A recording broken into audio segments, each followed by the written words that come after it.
Daddy's home. Indeed, he is. That is definitely Big Daddy's slogan. Not you taking Big Daddy's gimmick. Number one. Number one, I was daddy before daddy even came on this earth. So I need both of y'all to show me some type of respect and give me my flowers. I can't wait till I A bullshit. Can you not put that white child on my screen, please? You raggedy bitch. I got. What about this one? Fuck that bitch. Indeed. You know the vibes. Anyway, everybody. What's going on, everybody? What's going on? We're about to start in about less than maybe 5 minutes. Please share. Please like. You guys have been doing a phenomenal job. I cannot stress that enough. But man, we're on a home stretch to WrestleMania. We're like 7 days away from WrestleMania. So if you guys could, let's go out with a bang. This is our go home week. Go home week, basically. So we got a lot to talk about this evening. We got some surprise guests on. They're fans of the show, returning guests. It's going to be a dope ass show. I'm just letting y'all know that now. So please. Man, we got the Scorpion Queen in the building. Indeed. Shout out to the Scorpion Queen. Scorpion we got Queen Hope. Goody. What's good, Hope? You want to like me when I'm angry? Looking ass. So stupid. What's going on, Joe? How you doing? Wait a minute. Joe and Hawk is the two. Oh, never mind. You know what? I just looked at. Okay. What's up, Joe? Anyway. Ooh, why does Mike smell so new? Chris likes confusing people. Sorry, Joe. Sorry, Hope. He likes confusing. You know what? First of all, like I said, this is not Thursday. I will read you like a book. I will read you like you was reading them people today with that sermon you was doing. Okay. Don't try me. Okay. You better try Jesus, but don't try me. Calm down. Don't get defensive. Calm down. Never that. I'm already. I found him for you on Thursday. I found him for you. Calm down. You did. Listen, whatever you found in Brooklyn, New York, I don't want it. Calm down.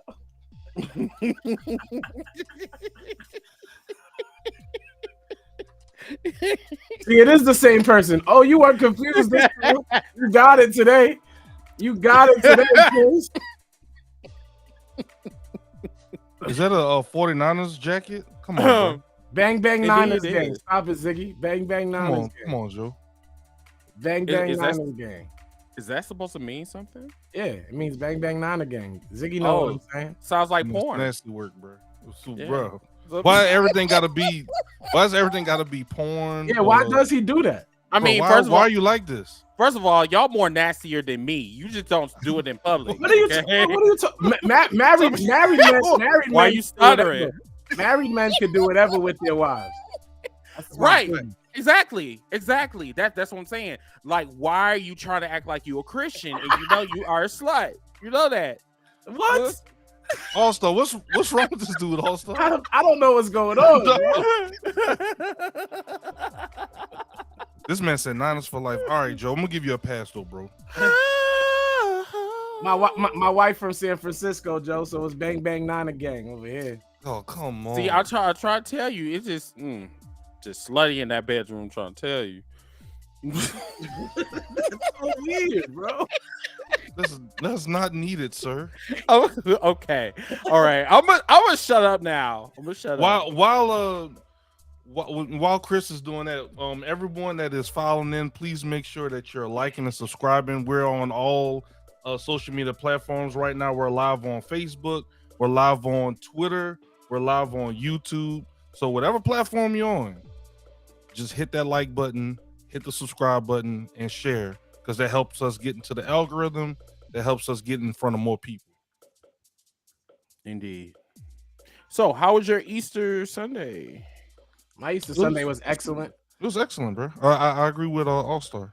We handed out about 40 something Easter baskets to children and things today. That's what's up. We had an Easter egg hunt. We had money in the eggs. We had toys outside. It was a whole giveaway. That boy All-Star was in his bag this weekend, bro. He was. He really was. I was in church every day. Respect. Saturday this week, so respect. It was a lot. Thank you, Chris. Thank you. What's the punchline, bro? Go ahead, get it out. Oh, don't give me one. No punchline. It is Resurrection Sunday. Happy Easter to everybody. I hope you went to church. I know Chris didn't. I know Chris did not.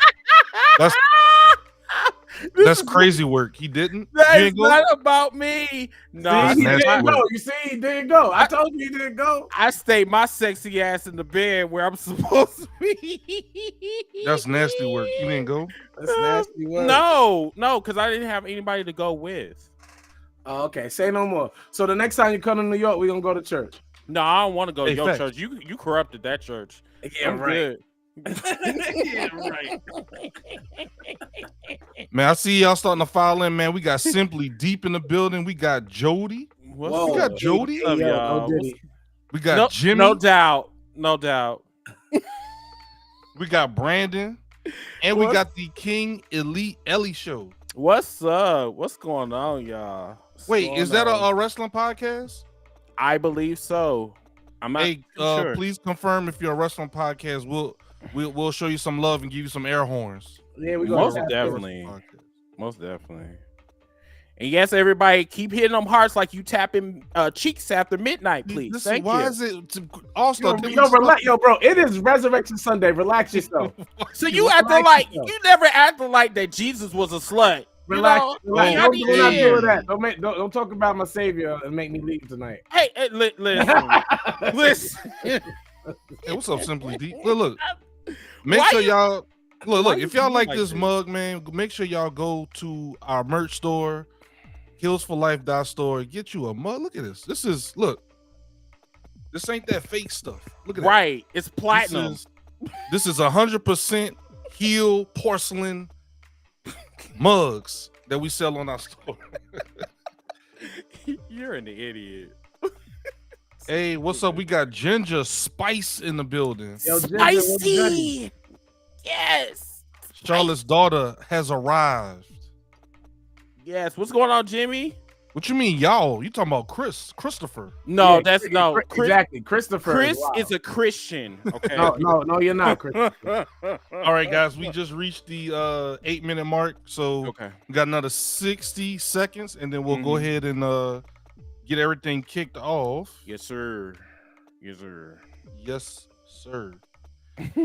We have a commercial by our fellow enforcer, and then from there we'll go ahead and kick off the intro. And Chris, do you have anything else before we get started? No, let's just have a great show. Just everybody remember to keep hitting them hearts. Please share the podcast around. We are 19 people, so let's see if we can get it up to 40 in about 20 minutes. All-Star, yes, you sir. have anything before we get started? I'm gonna drop a bomb tonight for my girl Ginger, Charlotte, about Charlotte. I'm dropping a Charlotte bomb tonight. Wait, you cheating on your wife with what? Never mind. How does me saying I have news about Charlotte and Ginger's a big fan have anything to do with me cheating on my wife? All right. You know what? I heard that wrong. I'm sorry. Here's a message from the enforcer. Yo, what's going on? It's your boy Enforcer here to let you know right now at Hills4Life.stores. We have our merch. We update our merch. We still got the classics. We still got the cups. We still got the mugs. We still got the shirts, the aprons, the banner, all that stuff for your needs. Also, we got our new merchandise, which you'll see the group pick. We also see the wild card merch. Check it out right now, if you will. Also, to let you know, there's a 15% off using the promo code Enforcer. Check it out. All your merch needs right here in our store, Hills4Life.store. Check it out. All you need, all you want, we got it. Win by any means necessary. And also, don't forget that promo code Enforcer. Your boy got his own promo code. Holla at your boy. Shout out to all the co-hosts. But we doing our thing. Win by any means necessary. Check us out. Peace. Creating System 1.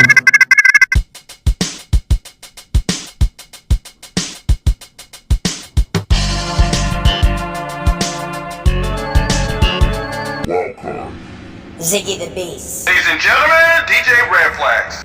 The King, 8-Bit. The Holy Hill. The Wrestling Historian. Rocky Reese. Keeping it real, keeping it trill, the real Garmin. The Image Storm. Zanzibar El Jefe. The Enforcer. Together, we are heels for life, bitches. System 1 loaded. What's going on, wrestling true believers? It's a great day in Zamunda.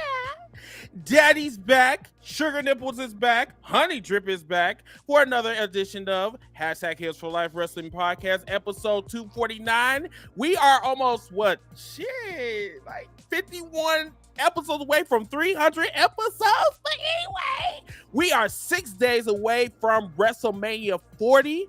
But before we start, remember to hit that like, remember to share, remember to comment. Y'all know what to do. But tonight, we got a special surprise for y'all. I got 3 people that have been demanding to come on the show. As a matter of fact, how about we just introduce our guests right now? First, we have, if you can pull him up, right, Toxic Jose from the Hot Take Wrestling Podcast. Anything for Salinas. What's going on, y'all? I'm Toxic Jose, aka Joe Freeland, aka why would you say that? AKA Mr. Imaginary Soapbox. Oh, what's going on, bro? What's good, bro? What's up, y'all? Y'all good? Welcome, y'all brother. Man, it's been a while, dog. Yeah, it has been. It's finna get real toxic in here. Finna get real messy in here in a little bit. Indeed, you have no idea because the second person you know very, very well, Mr. Toxic Jose, my secretary on TikTok, Angel. Yeah, I did it on purpose. Yeah, I did, motherfucker. What's up, Angel? Hello, Joe. Are you gonna behave today? That's right. I'm in the house. Happy Easter. Happy Easter. Hello, my love. How are you, Chris? I am fine, sweetie. I'm fine. Thank you so much for coming on the show. You are welcome. Yes, can't wait for your shenanigans this evening. And finally, not the man. This man is a wild one, Mr. Willis. Yo, what up, peeps? Yes, thank you so much for coming on, man. Nothing much. WrestleMania week is here, and I really am not hyped about it at all. Oh, all right. So let's get into the shit. So as you guys know, we kind of changed a little bit of the format on Hashtag Heels for Life a little bit. Not a lot, but just enough. So the first thing that we're going to discuss is, if we can pull it up. Well, first of all, let's harass the guests a little bit. Well, that's what I was about to say. Yeah, let's harass Angel, since Angel is the first time on the show. Angel, who are you and where you representing and how you doing it, and are you single? I'm not single. Sorry, been with my guy for 5 years. I'm from Arizona, so born and raised here. I'm a little spicy. Got that Mexican in me. I give Joe a whole bunch of shit. I don't know. I think Toxic has you beat with the spicy name tonight. Calling yourself Toxic is pretty spicy. Oh, see, he's like mellow yellow over on TikTok, so we'll see how spicy he gets tonight. Because usually, like me and Chris combined, we like put him in his spot. Yes, I'm talking shit, boy. Hey, Joe. We ain't gonna get banned tonight. Oh, yeah. That We're part. free Yeah. tonight. Yeah. And what you do, Joe? You motherfuckers, man. Huh? This is what we doing? Love you too, Pooh Bear. No. I'm gonna see you Tuesday. Don't worry about it. I'm gonna see you Tuesday. Number one, harass Angel And get to me when you finish. Oh, get to all her. right. Fine. All right. So let's go to Mr. Willis. So you are a returning guest and a top contributor on our podcast. So kind of yes, give him a shout out. Yes. So tell us what you've been doing lately. Playing video games, Prince of Persia. Went to a comic book convention, spent about $800 at that joint the other week for my birthday, a couple weeks ago, and trying to keep up with the wrestling, mainly watching AEW and WWE when The Rock was on the TV. That's the only time I actually watched Raw or SmackDown when he showed up. Other than that, that's about it. All right. So last but not least, Mr. Toxic Jose. Hold on. You brought me on the show, okay? And I'm on the same show with you, and that show right there, okay? I thought we were locked in like this, okay? I thought we were tight. Then you bring your secretary in here, okay? All right? Now this is getting ugly now, and now I can't get banned, so I can say whatever I want. First off, my freaking fiance is a crazy Latina. So I'm not scared of Angel being a crazy Latina. You think I'm scared of this stuff? You know how many times I've been stabbed, son? I ain't scared, son. All right. Okay. So it looks like that you're doing well, hopefully you don't get killed the next day because I need you here. I need you with me. You know what I'm saying? So thank you for coming back on the show, Mr. Toxic Jose. Hey, Chris, what is that show you do with Joe, by the way? Just conversation, yeah. But anyway, right here, yes, this is the show that we do on Tuesdays. It's called Wrestling Debates and Catering. What we do, we literally just cover topics from last week shows on WWE, AEW, TNA, anything that's relevant. But what we mainly do is we have debates on the show, heated debates. Nice. There was one time not this one time. Matter of fact, last week, this man named Warrants. I had to keep checking because see, the thing is that we have to educate people that are so-called producers of their own network, but yet says that the only time that he watches the Avengers, not the trilogy, but he watches Avengers 5 to get the whole entire story. Excuse me. So that's when we have. Excuse me. Question. Go ahead, sir. His name is what? What's his name? His name is Wear on my nerves. Wear it? Wear on my nerves. Like his parents left. Wear on my nerves. And they were like, well, where is Rents? Like where did they go? Yes. I like I'm well aware. I think it's a play on words. Like his full name is Warrants Tilliams, so it's probably Terrence Williams, but he does Warrants and switches it till that's probably what he. If you're asking if it's a stupid name, yes, it is. That sounds like some dyslexic shit right there. I have you said it. Put I it did. This way, he spent 20 minutes talking about they don't tell us about the wrestlers. No, they don't. They don't tell us anything about the wrestlers. Yeah, so that's why. It's a safe space, but when you come in and you be on that BS, you will get checked. You will get you will get educated.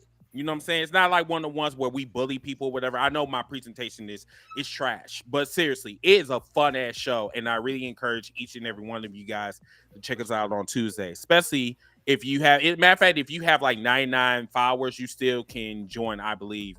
Back me up, Angel. How many they need? It's 1,000 to go live yourself, but I've heard anywhere between 200 to 400 people, as long as they're following you, and then you can go live. So it varies. Nice. Got you. But yeah, that's basically it for Wrestling Debates and Catering. That's pretty cool, man. Yeah, man. Just slide in on TikTok, man, on every Tuesday, bro. It's gonna be awesome.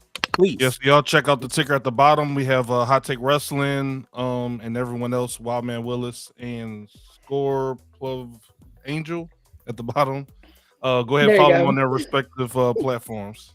Yes. Shout out to Alice Kane on Facebook. Shout out to my boy Chris from Chicago. Shout out to my boy, my cousin, Cassius Henry Jr. What's going on, y'all? See y'all. All right, so let's get into the shit because we got to talk about this. So, Yes, sir. what is? Oh, yep, face take or heel take. So let's kind of go in order. I guess I'm. Damn, I guess I'm first. Heel take. Hold on 1 second, y'all. Hold on, let me set my team. Thank you. He'll take. I think Jay Cargill is absolutely useless. There's nothing that she had done that is special. She did that same, I guess that Phoenix Splash or wherever the hell that move is. She came in. The presentation was great. I will tell you that it was great. She did a punk kick, same thing that we seen in AEW. With some of you said that you watch AEW, but you really don't. This is just, oh my god, damn. I'm sorry. That was God. Shut up. Anyway, that was my best friend. That was the Lord. That was the Lord. I know that was the Lord, but I'm going to continue. Okay, where I was at. Okay, so Jade, it just seems to me that she is watered down. She came, well, first of all, when the show started, when SmackDown started, she came out there with a plastic, I guess, I don't know if this was a bulletproof vest. I don't know if she got that shit from I'm Going to Get You Sucker. I do not know what the hell it was, but all I know is that it was a played out copy and paste type of promo. She's not going to, and I'm going to tell you fans this. If you think you're going to get the same cut the shit Byron or whatever type of shit she was saying in AEW, you are not going to get that in WWE. It was cute. The black matches was great, but I'm sorry, I'm just not here for Jay. And that's my take. Do you have a face take for the week, Chris? No, I do not. Oh, all right. All right. All right. I guess we'll go. Joe, do you have a heel take for the week? I do have a heel take for the week. We have to stop embracing The Rock for being mediocre. We have to stop embracing the fact that because he's back, that all of a sudden that we're going to be expecting 28 to 35-year-old Rock, but we're not going to get that. We're going to get John Cena 2 Rock. Like older, slower, grunting loudly, pause, no Diddy, and just doing random shit. This version of The Rock, cinematic promo wise, cool, fine, okay, good. But the wrestling in ring is going to be terrible. It's going to be slow. The moves are not going to hit the same. It's not going to be good. It's not. I've literally watched him did people's elbow on Jinder Mahal. That was pretty bad. Watching him throw a punch with Cody looks more like he's trying to do it from Black Adam and not necessarily from a wrestling standpoint. And even after the fact, when he's continuing, after they're telling him to clear, like, okay, we get it. Like, that's great. But, like, he's trying to make it look like it's personal when it's not. It's not personal. We know it's not personal. You run the company. You run that company. We know it's not personal at all. This is a money maker for you. So you're just still trying to make money. You're just still in the moment. That's all that really is. And for people on Twitter, on Facebook, and in these wrestling groups be like, oh, it's personal with The Rock. No, it's not. No, it's not. It's for your money. It's cash. The Rock is mediocre right now. He's not that good. End quote, period. Do you have a face take for the week? Something that is maybe favorable in terms of criticism? Unlike my debates and catering counterpart. Fuck you, sir. Mr. Wildcard. Fuck you very much. Okay, that's fine. Pause. No Diddy. No doubt. The honest to God truth is seeing 3 black women in a group that could be dominant if WWE does it right is alluring. Could be spectacular if they done it right, if they name them correctly, if they allow them to cook properly as well. Because if you do this the right way, still having your damage control, still having other aspects of tag team wrestling, and still putting the women in a space where they can actually create and be creative, this could be a good thing. That saves Jade, because now Jade has to learn under the 2 best African-American women wrestlers that have ever stepped foot in WWE, period. Can I pause you real quick? You cannot pause me. You cannot pause me because you're gonna come in space of hate. Not the segment. Oh, I'm sorry. Okay. You gonna come for space of hate right now. I'm trying to celebrate people. You gonna come for space of hate. Sorry. Okay? No, don't pause me. No Diddy. No doubt. This is her chance to really be able to step into her potential and be the best version of who she is. If this is done correctly, if this is done right, you will have rival matches with Bianca Belair, Naomi, and Jade throughout. And that's going to elevate her. So when Charlotte comes back, when they still need Becky, when they're still going to use Bayley, Io, whatever, it's going to be great matches for the women's, the whole women's roster. If this works out properly. If they fuck this up like they did with the Pride, we haven't forgot about that, then Jade's run is over with. Those are those facts. Well, it's good to see them utilizing 3 black women as a possible stable. That's exciting. All right. All-Star, you're up next, sir. Do you have a heel hot take for the week? First things first. Okay. Jade Cargill, Bianca Belair, and Naomi Trinity, wherever you want to call her, are Buttercup, Blossom, and Bubbles, and Chris is Mojo Jojo. I don't want to hear anything he got to say. Wow. Wow. Now, heel take. This is addressed to all of wrestling. I know it's WrestleMania week and WWE, blah blah, all of wrestling. When we are going into a pay-per-view, why does everybody have to brawl? Why does everyone? I watched 6 brawls in the course of 2 days. You cannot explain to me why the only thing you can think of to help push this segment is they just got to fight. It used to be the contract signing. So now we don't do contract signings anymore. We just beat each other up on site. It's just on site. Drew McIntyre and Seth Rollins been fighting on site for a month and a half. Y'all have got to be kidding me. Stop the brawling. It's stupid. It is. Shout out to Mercedes Moné. It is stupid. It is so stupid. On top of that, because I don't have a face take, I got another heel take. Doubling down. That says The Rock was never a good wrestler. You a motherfucking lie. The Rock was always because if that's the case, then you excuse me, that is not the segment. Excuse me, wild card. This is not the segment where you do that. All right. Demon incarnate. Go ahead. The Rock was never skill-wise. The Rock was the 5 moves of death, like everybody else that we criticize. Stop acting like he's not just because he's colored. The Rock is a great promo. He always has been a great promo. He is a horrible wrestler. He is trash in the ring.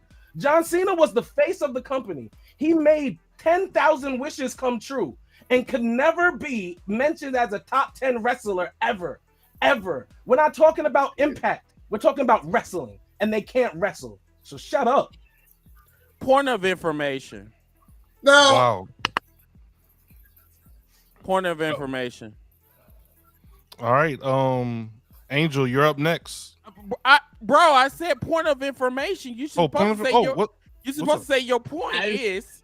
As his representative, go ahead, sir. Your point is. Thank you. I need to go back to Mr. Black Charcoal Biscuit up there coming for me, okay, on my tape. What's up, Mojo? Yeah, what's up, Biscuit? Okay, so number one. That's not very holy heel. It's not. Now I be trying to tell him that. This is what Jose deals with? Oh, I'm about to start coming on Tuesdays. Someone needs to drink some holy water and have like his resurrection moment, because this isn't very holy. Please don't speak to my client like this. Thank you. Watch them use they're going to use the Freebird rule against Joe, your whole it's not your turn. Joe, be quiet. It's not your turn either, Angel. It is my turn. I'm being a point. He's sticking his point, and it's my turn. So quiet time. You know what? I am so sorry. My point of order has been a withdrawal. You can go ahead, my secretary. Go ahead. Thank you. He'll take Monday Night Raw. I'm sorry, Monday Night Raw with the Rock doing what he did. That was 8 minutes of my life I will probably never get back. That was absolutely crap. I was sick. I'm sorry, love, but it was 8 minutes of pure nonsense. And even seeing like the background behind it, it was even worse. They showed video clips all over X. It was bad. I'm sorry. It's turning into Rock Showboat versus Cody. I am like completely tuned out. If the Roman doesn't turn on him, I'm sorry.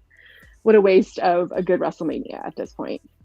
Jade, I thought Jade was, I didn't care for her outfit, but I did think, you know what, she kind of did something for me as a wrestling fan. I'm excited. Finally, she came out, she did her thing. I think really they should have made that for the belts, to be honest. They could have done the same thing as the New Day. I'm hoping they change it, and they do get the belts off, maybe do something for a while, and then she has her moment with Io in SummerSlam and goes and wins her first belt.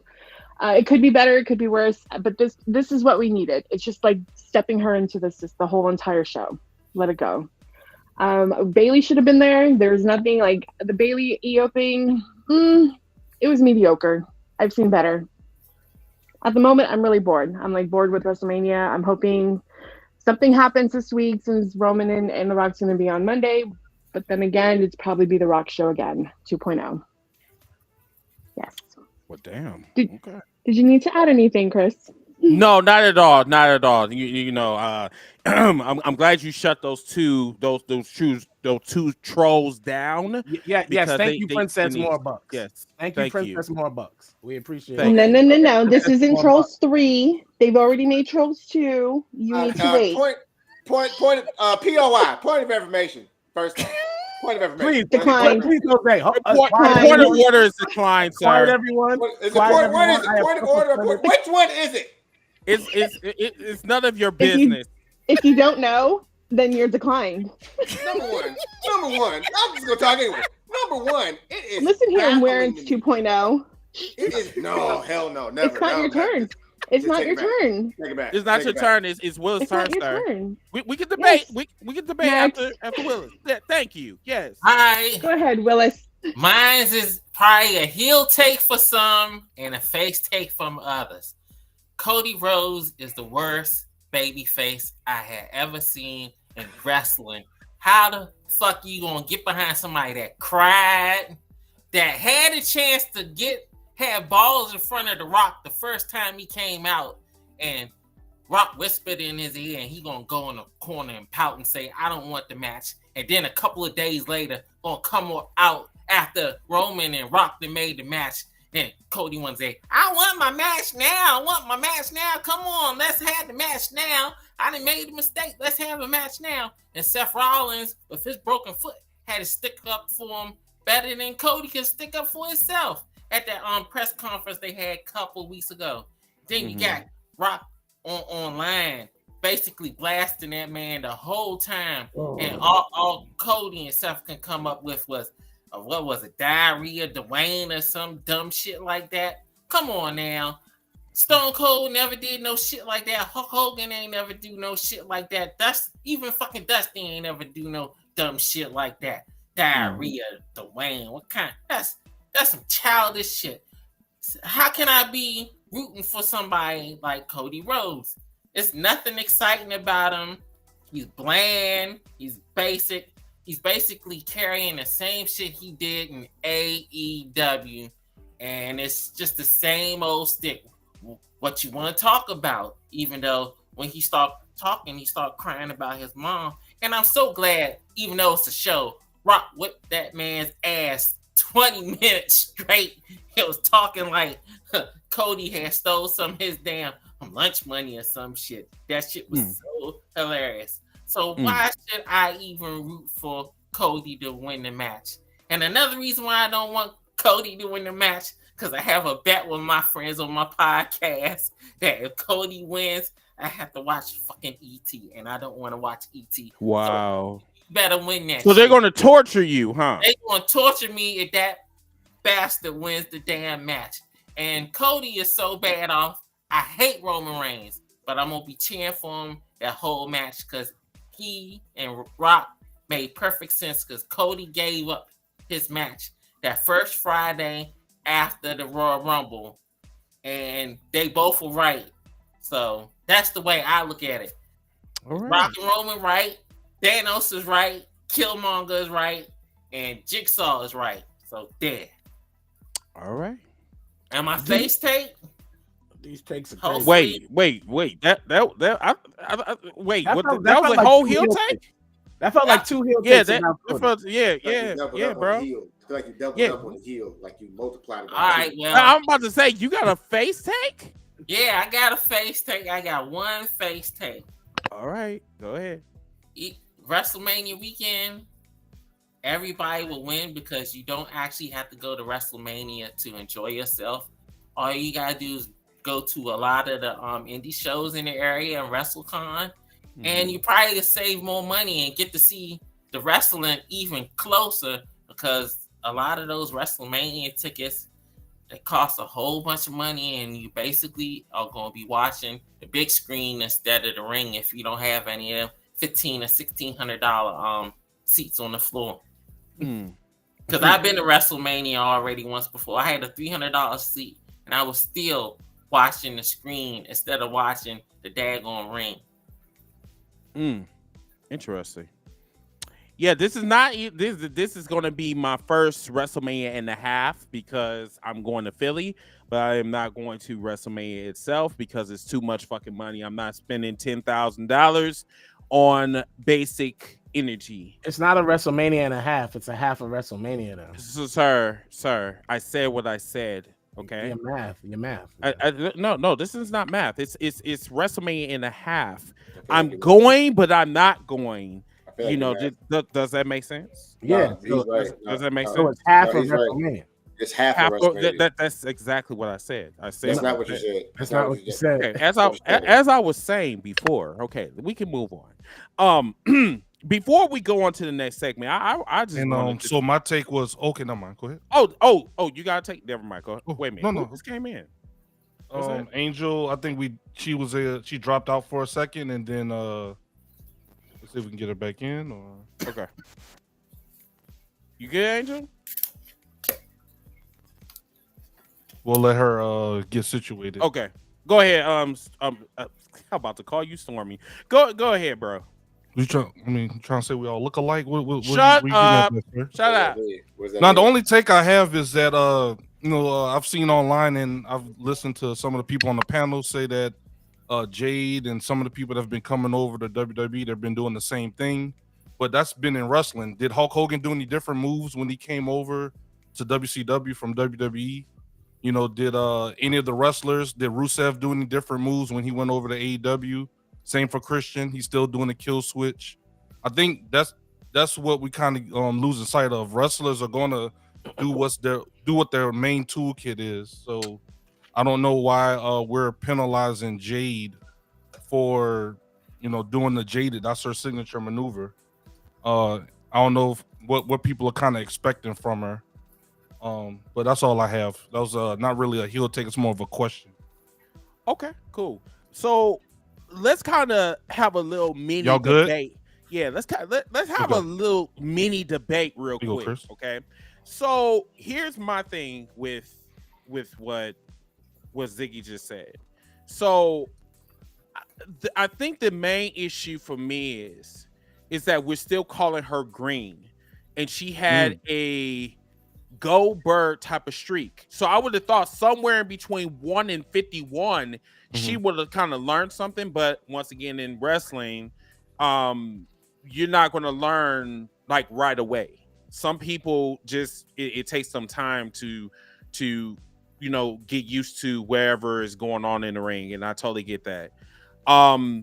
My issue is that I guess I'm looking for something maybe a little bit different. Hopefully she picked up like a new move or two. I think that's what that is. I'm not really expecting a lot from Jay because guess what? I already seen her. I've seen her for the past 2 years. So like this is not my first rodeo. Now the motherfuckers over there in WWE, the moist ass, booty ass motherfuckers, saying they're the same ones that say they don't pay attention to AEW. I gotta keep bringing this up. The same people that said that don't watch AEW are the same ones that said that they want her in WWE. I said, number one, WWE is not a fucking container of toys, okay? These are fucking wrestlers and shit. You know, and I just really feel if you're going to go to the WWE, make a mark instead of talking about I'm going after the bag. You know, I mean, because you can go after the bag and still be trash. I mean, look at Michin or whatever her name is. Keith Lee's wife, the Instagram hoe or whatever, wherever the fuck you want to call her. Like once again, all I'm gonna say is you can go after the fucking bag and shit, but then when motherfuckers call you trash because you're doing the same thing over and over again, please don't cry. That's all I gotta say. I have to agree with Ziggy though, to the point that every wrestler carries who they are to every promotion. I don't expect anything new when I see any wrestler go anywhere new. When Will Ospreay left New Japan, I expected him to be Will Ospreay in AEW. When Edge left and became himself, Adam Copeland, I expected him to be who he was when he was in W. I don't expect wrestlers to change their movesets. Like that's because that's who they've been since they started in the indies. Like they developed these moves for a reason. Like so, I just don't see any wrestler doing that. This isn't even about Jade. This is about any wrestler. I agree. I think it's a false narrative that we expect people to be different once they go to a different company. Adam Cole is in a whole another faction, doing the exact same way, doing the promos the exact same way. His finishing move is still the exact same finishing move. It's not changing. It's just who they are as people and what they're doing. When people come up with new characters to be fresh or with new means of being able to be creative, to be fresh or whatever, it's still going to be who they are. Like the character with Cody Rhodes from going from son of Dusty Rhodes, dashing Cody Rhodes, the bad face, plastic face Cody Rhodes, back to regular Cody Rhodes, then back to Stardust, then leaving Stardust and becoming the American Nightmare. And he's still Cody Rhodes. Like his name is not changing. There's nothing dramatically different about him in certain aspects of it. Like they're the same actual thing. It's unfair of us to expect that of different wrestlers. Yeah. And at the end of the day, it's about who you're a fan of. You're going to be a fan of whoever you're a fan of.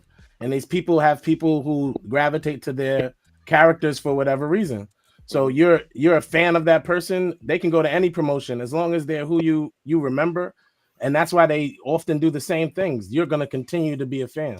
So I don't expect anything new from anyone. Right.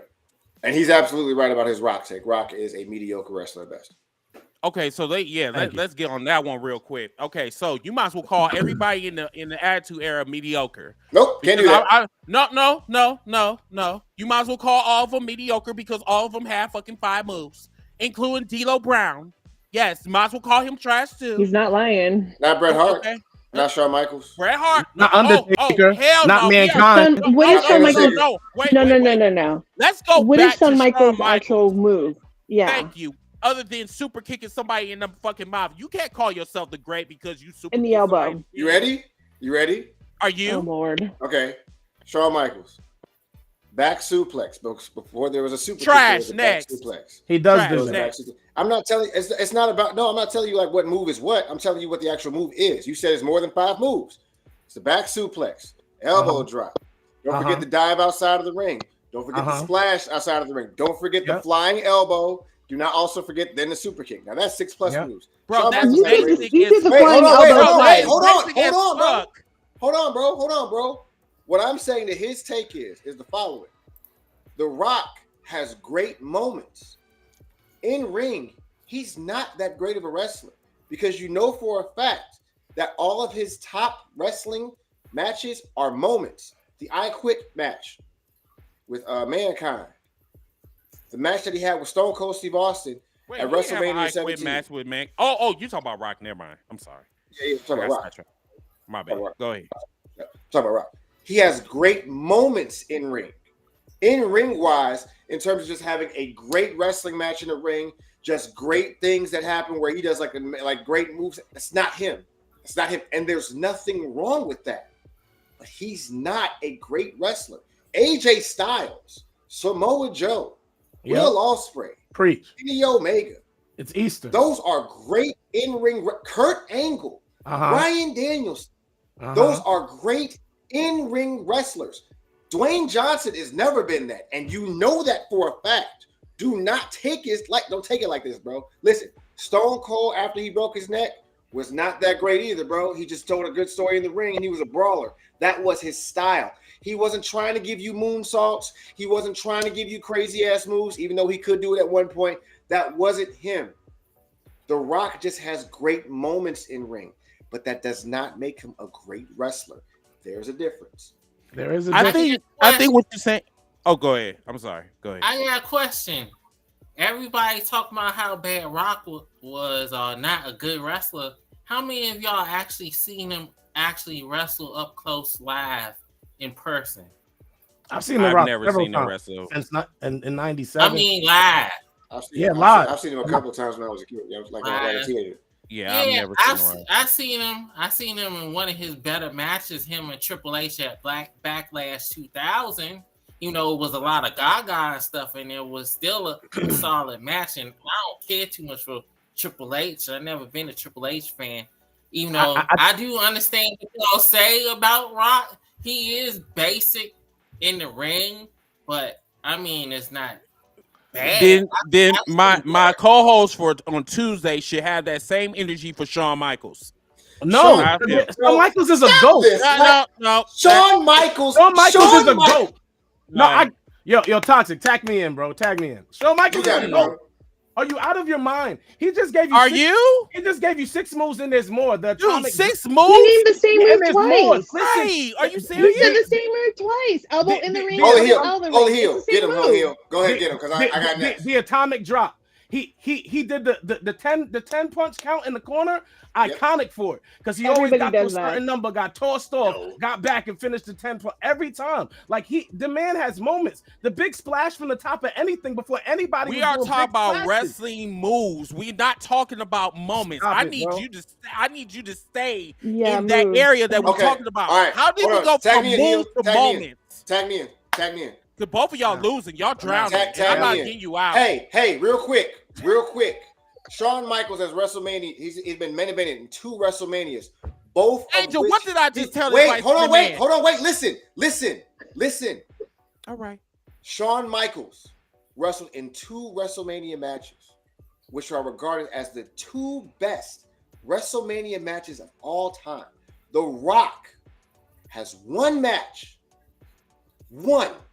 that is regarded even in the top 20 of wrestling matches. Shawn Michaels has 3 or 4 of them. One with Bret Hart for the Iron Man match. Both the Taker matches. Both of them. The match with Kurt Angle or even the match with John Cena. Rock wrestled him twice. Couldn't even get to that level. This is stuff on their website. This is stuff what they consider. They consider this. WWE, not my own personal opinion. They have Shawn Michaels up there 5 times.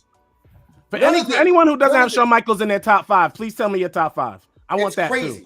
I want that too. If you don't have Shawn Michaels in your top 5, tell me your top 5. So you want us to give you your top 5 so you can argue? No, we're not. I just want to know who it is. I just want to know who your top 5 for your data. If Shawn Michaels isn't in it, if Shawn Michaels is not in your top 5, please tell me who. Please tell me who. Are we talking? Okay, because you're not in my top 5. I can tell you that right now. Because Mr. Chicago over there likes to shift. Because I could have swore we were just talking about moves. We want to talk about the overall wrestler. Okay, that's what I'm saying. Like he has a tendency to get off subject. That's what I'm saying. My whole thing is, if you really want to talk about it, Shawn Michaels is basic as fuck. But as far as an entertainer, yes, I definitely he's phenomenal. Phenomenal. Yeah. But I'm sorry. But as far as like he's the same. Basic bitch wrestler. I'm sorry. The drop kick was iconic too when Shawn Michaels could get up before the back injuries. He was also the only one doing the moonsault. Don't forget about that. Facts. I said that earlier. Moonsault way before Shawn Michaels. Muda was doing it way before Shawn Michaels. Is crazy. That's a part of his moveset. Shawn is also top 3 bestseller of all time. Bestseller. But we're not talking about that. That has nothing to do with what we're talking about. It has to do with the actual wrestling moves and how many moves he actually does. And you named elbow in the ring, elbow out of the ring. That's the same move. Whether he jumps from the rope and goes outside with the elbow or jumps in the middle of the ring and throws the elbow again. It's the same move. Macho was doing the elbow drop. Yeah. Michaels.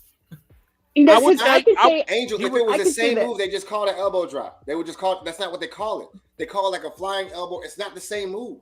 He was doing the same move. Did he not land with his elbow on the person? Is a crossover and behind the back the same thing? No, because they're a move. Elbow. It's a move. They're different moves. You can't say that because an elbow is involved. It's not the same thing. If you say a flying elbow is the same as an elbow drop, that's not the same thing because that's not what the commentator says. That's not what the wrestler learns. That's not Vince how they go. never said any moves because he didn't know how to say moves when Shawn Michaels was on. All right, hold on, guys. Let's get Stormy in. Stormy, correct them, please. Please, because I'm tired of both of them. Okay, so hello everyone. I love y'all. You know I do. Sorry for the. So yeah, Chris was right, and that y'all did sort of deviate to start going into like the overall wrestler when it came to Shawn Michaels. When he was just thinking about just moves. Like we're just talking about moves, right? Like who had the better move set between Rock and Shawn Michaels? I would say like Shawn was able to take the basic and make it look like a fine delicacy, where Rock had that same basic and he made it look basic. If that makes sense. He didn't add the charisma behind it. Is that what you mean? Yeah, like Shawn could go out there and give you, like he said with Kurt Angle. They both had Kurt Angle. They both had. This is pre who that was Kurt Angle, right? I don't want to say it, that Kurt. Shawn gave us, boom, magnificent, hell of a match, banger, arguably one of the best rated matches of all time. Rock had that same Kurt and gave us, all right, good. Yeah. So I agree with Hot Take on that one. Hot Take and Hill, they right on that one. But Rock, what made Rock special was his mic work, his character work. He could go out there and dead center up a crowd with some blue jeans, some loafers on, them glasses, and give a hell of a promo, get everybody turned around, whole crowd chanting Rocky. Even when he came to, no matter where he was at, everybody's going to chant Rocky. Whether he was heel, face, no matter what, somebody was cheering for Rocky. And then, the crazy thing is, too, and then, Hot Take or Biscuit can have a counter take for this. That's disrespectful. It's very disrespectful. I'm sorry. I'm sorry, Mr. Holy One. I'm sorry. Thank you. Okay, so you're welcome. Okay, and I won't do it again either. Okay, so what I was my point is that I find it very funny that we're making comparison between the two, because wasn't Shawn Michaels the same person that was trying to stop Rock rise in the WWE? No, that was Triple H. No, it was Shawn Michaels. Shawn Michaels was the first one who said, "Get him up out of here. He don't belong. He's not ready." It was Shawn. According to biography in Rivals, it was Triple H. Triple H was the one riding his ass, and then Shawn Michaels became part of it. So I'm gonna say both of them in the end. It was Shawn. According to the Rock, coming from Rock himself. Yeah, according to the Rock, it was Shawn Michaels. He wanted to take the match. He wanted to take a program with him. Now on Rivals they switched it because now it adds to that layer of what's about to happen at 40. That's why they switched to Triple H, because now that what if we could get that heart valve pumping again? Team Hunter, Team Rock. But Rock has said it multiple times. It was Shawn. It was him. Yeah. So as I came in, why are you here? You don't belong here. Yeah. I don't care who your daddy is. That's fucked up. But yeah, let's go into did anybody else have anything else? I don't want to be rude or anything. Good. Now you good. So fuck you know what, Stormy? Don't be jaded. Don't be jaded. Don't do that. So now you don't want to be rude. You don't want to be petty for a little bit. Have a little petty comment slide in to punch somebody in the stomach. Have them hurt their feelings later. You don't do that. I'll wait for you on Tuesday. So let's go. Before you mind if I go before ahead. we go into the next segment, hey, we got 30 people watching right now. If y'all haven't already liked, shared, or subscribed to the show on whatever platform you're watching, we're on YouTube, we're on Twitter, and we're on Facebook. So please make sure you like, subscribe. We have Jaquez in the house from the Wolfpack Wrestling Podcast. Nah. I'm ignoring him like I do on Thursdays. He's been talking crazy the whole show. Okay. But you deserve it though. That's the thing. You deserve it. We got my boy Randy from the Backstage Brawl, man. Shout out, we got some podcasters in the house tonight, man. You know what? I can't stand Randy because Randy is a moist Roman Reigns debater. Lord. Hey Randy. Love you, bro. Jesus. But once again, definitely appreciate y'all, and we're going on to the next segment. There you go, Chris. All right, so the next one is wrestling news from across the nation. Ziggy, can you pull it up for me if you could? Time for your wrestling news, brought to you by Sprite. Snickers. Was it this one? Well, nope. Which one was that one? That was more like rumors. Was it rumors? Yeah. I mean, we talk about everything. It doesn't matter. So we can pull this. Yeah, we could talk about this one. Oh, I need which my one? That glasses one. This one. Yeah, I gotta get my glasses on. I'm older. So WWE on Twitter is going to be starting a new show called WWE Speed, where your favorite superstars will go head to head in 3-minute matches. So Piper Niven replied to WWE and says, 3-minute matches, lady, it's our time to shine. Wait, what do you mean it's not for us? And then she's being very petty. And then a fan said, hey, Triple H, we want better booking. And then Piper Niven responded to the fans saying, don't gas me up to the big man. Mama Piper will be having no minute matches if we keep this up. She know the deal already. So apparently she has a broken arm. So that goes back to my original statement that I made, either it was on Tuesday or on Sundays. Why did they vote Triple H Booker of the Year? Just I'm still trying to figure that out, but I digress. Moving on. Because he brought in monies. He brought in who? He brought in monies. Money. Money where?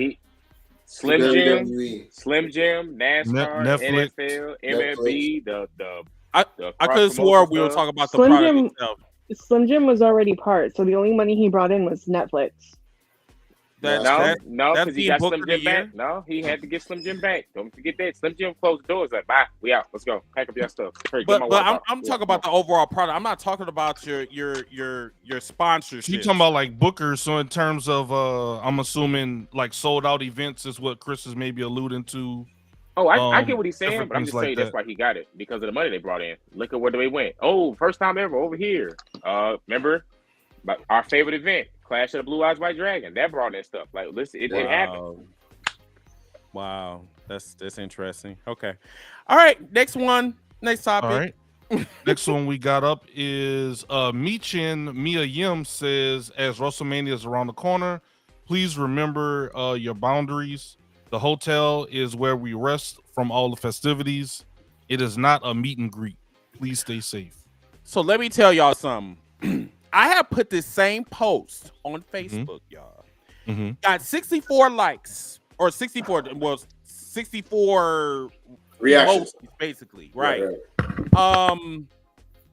At this one fan named Rudy tried to, this man said that he totally disagreed. He said that she's not entitled to feel that way. No one's coming to see her, and this is his words. He said that if I do see you at the airport, I do expect you to sign the autograph. So I literally had to come for him and his glasses. Number one, I really think it's awfully disrespectful for someone that is a fucking fat neck beard.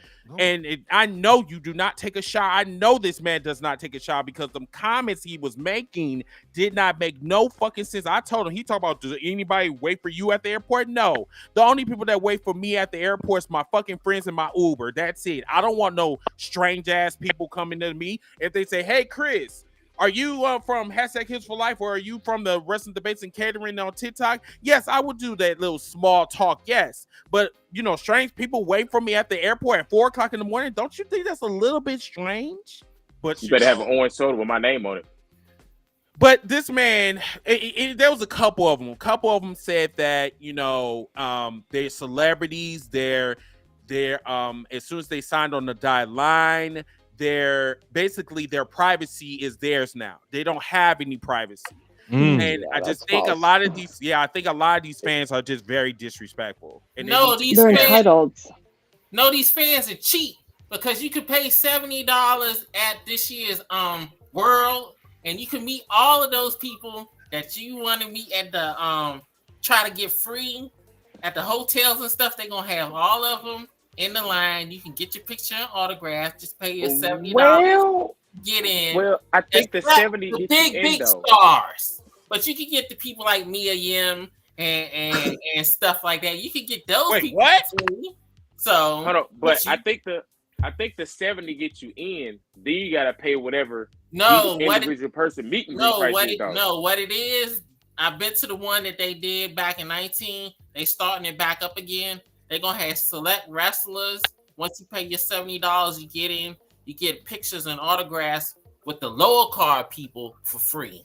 It's the big people you have to pay for. You have to pay for the Romans and the Rocks. But that's what's misleading, right? Okay. All that. That's very misleading. But that's the part that's misleading, because if I'm going to an event, me and my sons, we come to this event, and I see on the poster Roman, Cody, Randy Orton, right? I pay my 70 each for me and my boys. Boom, y'all, we in there. Okay, hey, come get your picture with LA Knight. Whatever. Where's Cody? Oh, well, he's an extra 250. Whoa. Y'all didn't say that when I signed up. That's sometimes what I got an issue with certain wrestling events. Now, I will say on the other side, AEW meet and greets, whatever he put on that flyer you pay for, that's what you getting. If you pay your $150, you getting your time with each individual person that's advertised. They don't hit you with the mind games of, oh, you get to meet the American Nightmare. Come on, son, put on your costume. Let's go. Oh, hey, here's he was a stunt double in the Marine 2 for the Miz. That guy over there, that's your picture. I'm like, I don't know what the hell that is. Oh, he's an extra 250. Hey, shout out to Frankie Picard. Shout out to Miss Reigns. I see y'all. My ex Ethan Carter. That's 3 X's, bro. Hold on now. I'm sorry. That's no porn, no Diddy, no doubt. No. Hey, Chris, give them air horns. Yes, give them air horns. But what they should do, they should take the Comic-Con approach. Comic-Con, you get your tiers, you get your passes, whatever. You can either get the full weekend, if you're a comic nerd, you know what I'm talking about. With Comic-Con on Friday, you get the voice of this person, this actress, boom. Saturday, or you pay for all 3 of them. Good WWE like to hit you with, oh, you can read Rhea Ripley, and I get there and it's the New Day. I didn't pay for New Day. I want to see Rhea Ripley. Well, Rhea's an extra $450. That's not in my email. Upsell. That's not in my email. Crazy. Well, this year they do have it where they have it already advertised that the big people, you have to pay extra for the big people. They advertise that a month or 2 in advance. But they did it after you pay that 70 though. After you pay for that first ticket, boom, you get your email. Then in the bottom, hey, for an extra bonus of blah blah blah, you can say whoa with Cody Rhodes. That's not what I wanted Card to do. Subject to change. Yeah, I came exactly. I came so I could smack Dominic in the face. Why is he not on my ticket? That's not what I paid for. That's assault, sir. That's assault. Not literally. I'm sorry, Dominic. If you he was free, but they moved him up into the VIP. Yeah, he's not. Yeah, Dominic Mysterio's not free no more. Dominic Mysterio, you could catch him outside for free. High five. Nope, not no more. He's not worth $500. I'm sorry, not worth it. I can't believe that's how much you literally have to pay to see people. Yeah, that's what I'm saying. Like WWE be jipping you off. Crazy. They be really jipping off fans, and that's what I really do not care for that company. Like, okay, like what Stormy said. Like, if I'm seeing that it's $70 to get in, you need to tell me. You need to give me a whole list of who is charging. So then that way, I was like, I could decide if I want to go and see you or not. Because I'm coming. Y'all know I got my army with me. I'm not coming my whole tribe for the wrong people. Ginger Spice for risking off of $5K. I'll pay $5K to see Montez because you better risk it all. That's crazy. Ginger, how you doing? Go in the corner for 30. Go in the corner. She said, like I said, like you better get a fucking dinner. You better get some steak, some potatoes. You better get some broccoli. That's not what she wants. I know she wants to suck some dick. I get it. That's not what she said. She didn't say that. Hey Ginger, isn't that what you trying to get That's at? not what she trying to say. Ziggy, what a soundbite said, Ziggy. Where you bro? Yeah, there you go. I got you, bro. I'm just playing, Ginger. But I mean, if I'm wrong, please stop me.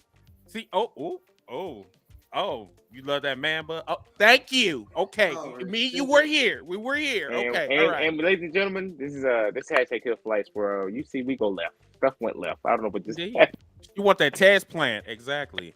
All right. Let's go to the no next. Diddy, bro. In that case, I don't think there's no Diddy apply to that. I don't. No, it doesn't apply because I was right. I think Ja means all the Diddy, and that's the issue. Wow. Okay. All right, guys. Next thing we have, I think the Bray Wyatt special debuts this weekend. Is it? Am I right? Tomorrow. Oh, I'm sorry, tomorrow. Tomorrow. So tomorrow on Peacock, Bray Wyatt becoming immortal will go live. Mm-hmm. It will host Bo Dallas, and I think is the Undertaker narrating. Yes. Unfortunately, and the Undertaker is narrating, and they're gonna have interviews throughout the presentation by wrestlers and everything like that. So I'm so. Are y'all excited to see this? How are y'all feeling about the Bray Uh-huh. Wyatt becoming immortal? I'm excited to see what happens after. I think it's a slap in the face because for so long, like, he wasn't given the credit he deserved when he was creating these characters for them.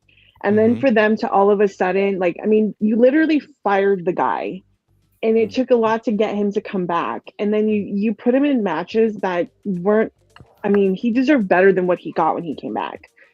And it just seems like now it's like you're kissing his ass. Granted, yeah, you did JoJo good by giving like a Legends contract and all that stuff, which is great for the kids and everything. But it took this person, I can say this word, it took him dying, right? I can say that word, right?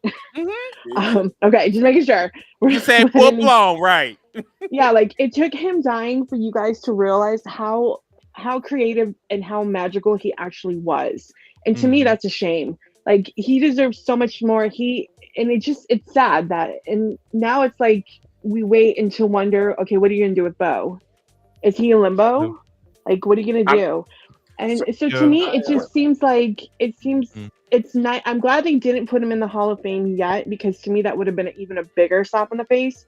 Well, a lot of people are calling for him to go in the Hall of Fame and saying WWE is wrong for not. Well, putting him in. Honestly, it's too soon. If you follow JoJo and you follow the family, you can see they're still hurting. Like, she just celebrated her 30th birthday. It was very hard for her and the kids.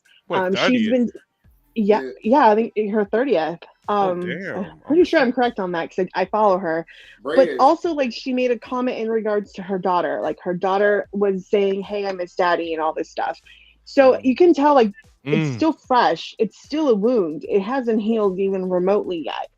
So honestly, like, I'm glad they did the documentary. However, you did this man very shitty, and he deserves way more than what you're doing for him. And I'm not asking for like a whole entire promo or anything, like a whole entire SmackDown or Raw for him, but give him some flowers. Give him what he's actually, he should receive as a great person that came up with some. I'm not gonna lie, like, the Fiend was awesome. The fiery funhouse, like, that's just something we've never seen before, and he deserves more than what he's gotten. Yeah, I think sometimes we see this a little bit too often, not only in wrestling but in the entertainment industry. Like you've seen with different entertainers, when they pass away, all of a sudden, oh my God, we love them and everything, but when they're here on this earth, people shit on them. If I could just say, though, on the flip side, we lost another great wrestler in Jay Briscoe, and he's gotten no type of anything, fanfare, documentary, anything, and his memory's kind of drifting away, along with his brother. You're talking about what they gonna do with Bo? Look what they done with Mark. Nothing. He's on Ring of Honor. Who watches Ring of Honor? Like, and this is my point. He was just on Collision. Yeah. Okay. He's part of the creative team. He's part of the creative team. Yeah. And that's good that he has that job. And Bo Dallas is getting work. Like you said, they gave JoJo a Legends contract. I think that, yes, they were wrong. I agree with you full-heartedly. But I'll take all of someone's memory that I can get. Okay. I think Joe, I'm not watching this soon. It's still too soon for me. I think Joe wanted to say something. Oh, okay. I want to point out that everybody that when Bray got released during COVID, that was the time when WWE was trying rid of their major contracts. They didn't want to release Bray because they didn't think that he didn't have it. They released him off the strength of his contract is a lot more than what we could pay. And they were trying, it was Nick Khan. Like, it wasn't because they were like, oh, well, Bray came in the first place.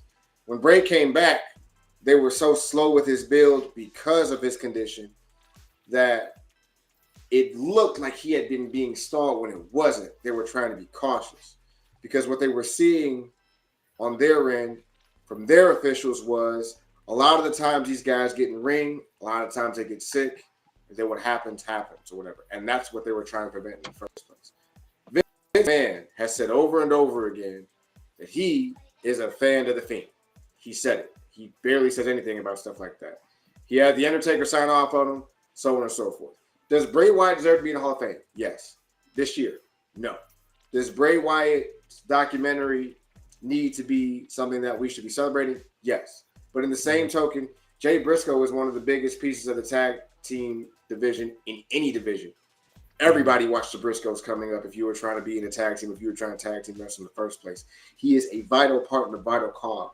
And the fact that he is becoming a distant memory is a huge problem. It's just fucked up. Now, kind of going back to the Fiend / Bray Wyatt, I think it's very disrespectful for Undertaker to say that, well, I think I should have gave the streak to Bray Wyatt. He would have been a logical choice.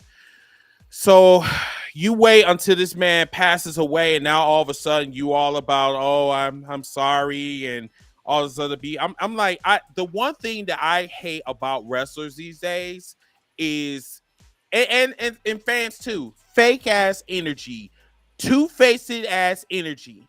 If you felt that strongly about that man, you would have did everything in your power for him to be the new face of fear, because I was ready for that shit. I was like, it made perfect sense. You even quoting what I'm saying now, and I said this shit like back in WrestleMania 32. I think it was either 32 or 33, one of the two. I said that shit, and I'm like, bro, it's too late now. You know, it's his logical choice, but whatever. Let's move on to the next.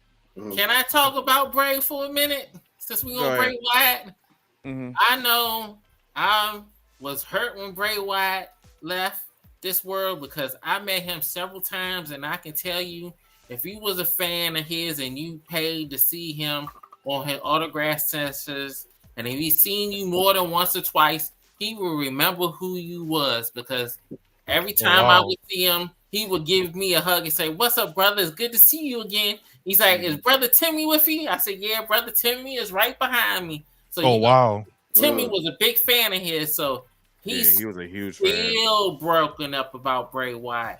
And we both feel the same way. Once Bray Wyatt died, that kind of took a lot of steam from us for as far as into WWE, because Bray Wyatt was our guy. And I feel like Bray Wyatt died of a broken heart more than everything else, because he tried so hard to get his characters over. And booking always did something fucking stupid to ruin that shit. Either it was the cage match with Seth Rollins, Alexa Bliss stealing his whole goddamn gimmick. Nah, can't do that. That's not true. Don't do that. Alexa Bliss did not steal anything. That dumbass shit with the Jack in the Box in the damn ring, that stupid shit with Randy Orton, and then bring him back and have this whole build up only for him to have a fucking glow in the dark rave match with LA Knight and missing the whole damn elbow drop and the camera showing that shit. That was Grayson Waller. Man, that shit. I'm still hurt behind that one. Hold on, so because it's what Joe said, Thomas, when Vince was fan of the Fame. He wasn't. Vince was fan of the money. He was not a fan of the Fame, which is why he tried to take it and give it to Alexa Bliss. That's what happened. With that match with LA Knight, the issue was, like I keep telling y'all, they switched to the wrong camera and we saw him miss the spot. The whole story behind that was Uncle Howdy sacrificing himself to show that he is willing to do whatever Bray needed to do. But what everybody saw was, oh, he missed the spot. And it ruined everything. Correct. So, like, it's like, bro, you sacrifice yourself just to land in the ground. Like, bro, that's what I'm saying. And nobody knows. Like, this was stupid. Like, no, it was leading to a story. It was showing that Uncle Howdy was willing to sacrifice himself. Oh, well, he missed the spot. They switched to the wrong camera. They're supposed to go soft cam, but they went wide shot. The whole thing was ruined. I'm still mad about it. That was Kevin Dunn just pressing. Yeah, Kevin Dunn's trash. Exactly. Yeah, again, that may be true, but he's been quoted as saying he loves the Fiend. Now, now I agree with what you're saying. Well, Chris, he gonna say it now, you know. Yeah, no. I'm saying before his passing, he said it. Now look, it's for the money. That's why he loves the Fiend. Listen, Vince probably didn't even come up with it, but if it makes money, it makes sense to him. So I agree with what you're saying with the whole thing. Did you know that Fiend belt was $700 and would sell out every single time it hit the shop? 1,000. Yeah, it was 1,000. It was 1,000. Oh, I'm sorry. The first time, the first drop 700. They was like, they buying this? Rack it up. Let's see what they do next. Yeah, hell hey, they bought it. Shit, make got me fucked up. The prop when Bray Wyatt won the Universal Champion. Was the World Heavyweight Championship, Universal Championship, and Elimination Chamber? Universal. It was crazy. This was even before the Fiend character. Bray Wyatt's always found a way to stay over, and that's what people don't give him enough credit for. Bray Wyatt has always been a part of so many vehicular things in WWE that propel other people. Your Dean Ambrose, your Roman Reigns, your Seth Rollins, all people that are integral parts of WWE. They went through him. Becky Lynch. But don't forget. Don't say Becky Lynch. Don't say Becky Lynch around. No. Because he did work with Becky Lynch when they were doing a table, and it's even in her book. Mm-hmm. She gives him a lot of credit for helping her. Don't forget, Bray was a key piece for Netflix coming along. Yeah, he was. Because they were going to start a movie verse for other things. Yeah, because cinematically, the person that is able to draw more of you from a camera lens or for being able to do anything, Daniel Bryan, thank you, Jacquez. Also, Bray Wyatt, because Bray Wyatt is a guy that is sneaky athletic, smart in the ring or whatever, and has a way of just being able to draw people in. That's what makes him so great. He just has that gift of being able to draw people Follow the buzzers. It's great. All right, Ziggy, what's the next topic? Yes, sir. And right before we jump into the next topic, once again, we floating around 32, 35 people watching live. If y'all haven't already, hit that like and subscribe button. We got Toxic Joe, we got Wildman Willis, we got Angel, and then we have the panelists of #Heels for Life. We're going over all of the contents that happened on the past week, as well as going into WrestleMania weekend. Mm-hmm. So the next topic we have, Chris, let's see what we got. Matt Hardy gives an update on his AEW status with his contract expiring soon. I'm so sick of that motherfucker, man. Matt Hardy says, and I quote, "I have an AEW contract sitting in front of me for a few years. I'm looking through it. I'm deciding what I want to do going forward." End quote. Matt, as somebody who was a fan of yours, I really want you to listen to me, Matt. And I mean this as a fan. Stop. Yep. Retire. Go be a coach. Go be a coach. I watched you and your brother in the ring, and y'all looked out of breath. Yep. That spark is gone. Like Sting hey, Stormy. Yeah. Matt Hardy will be TNA champion by November. Wow, you are so disrespectful, Jacquez. Do you hear what your man is saying over here? Because they saying that this man literally saying that TNA is handing out fucking Easter bags. I can believe they did it with Tommy Dreamer, didn't they? And he like the digital.com champion. Yeah. Listen, they did it with Chris Sabin and then they gave them the top This is how belt. Matt Hardy looked in the ring. If y'all see me, he said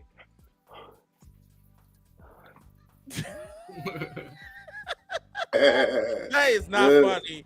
That is not funny. The rumor is incorrect. Jeff Hardy is still under contract with AEW, and he's actually out right now with concussion protocol. So his contract is frozen currently. And Matt, yes, his contract's up. It's like done. I'm tired of. He needs to move on. Really? Yeah, he does. No, they've been through too much. Their bodies have been through too much. And it's starting to show. And there's nothing wrong with that. Like, I love you. There's nothing wrong with that. But it's time. It happened to me. I had my moment. I was out running. Giving these little kids to work outside. I was running. I was jogging. Next thing I know, I woke up. There's bright lights in front of me. What happened? Sir, you passed out. Oh. I'll tell you what he needs to work. He needs to work on his marriage and quit like having his ding dong floating out there. Because Rebel be dragging him all over for his cheating and everything else, and she be opening up that can of tea. So he needs to go work on his marriage and stay out of the ring. Hold on. He needs to figure out. He needs to figure out how to take them messages and delete. He sure does. Because he owns everything. So just quit playing in the ring, quit playing with the hose on the side, and get home and correct your marriage and work on that shit. He needs to go on his computer and log out. So this is long-term storytelling because Lita did it to him. Now he's doing it. Oh, it is long-term storytelling. And according to her, according to Miss Hardy, this ain't the first time. Ooh. You know what it was? Wow. If we're being honest, being a serial cheater. If we're being brutally honest, Matt Hardy got released by the WWE and had to watch his woman say Edge is just a friend for like a year and a half before realizing, goddamn.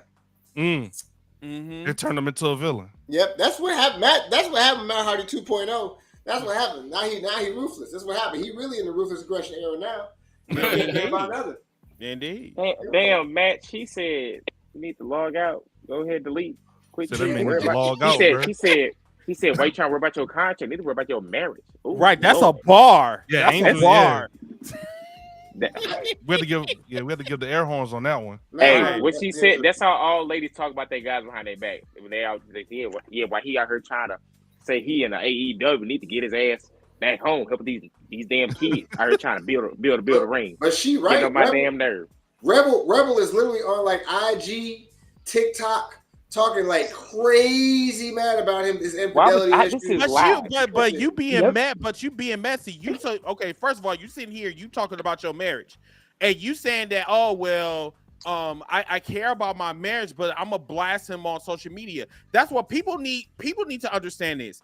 You need to stop putting your business on social media. Right. You do not need the whole fucking world to know what the fuck is going on in your bedroom. If you want to divorce the motherfucker, go ahead and do so. But guess what? She's not the type of woman to do that because she ain't trying to lose that money unless they got a prenup. No. Matt gonna be losing that money because he's gonna take his broken image and it's gonna be broke bank account because he got 4 kids.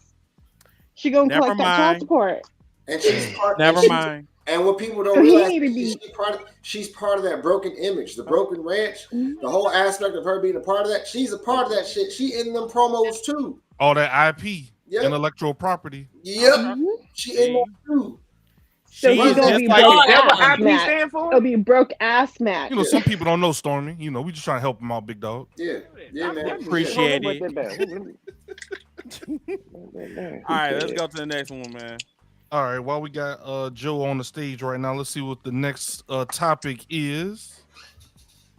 Collision. Next week, AEW's Collision will start at 11:30 p.m. Eastern Standard Time to avoid going head-to-head with WrestleMania 40 Night 1.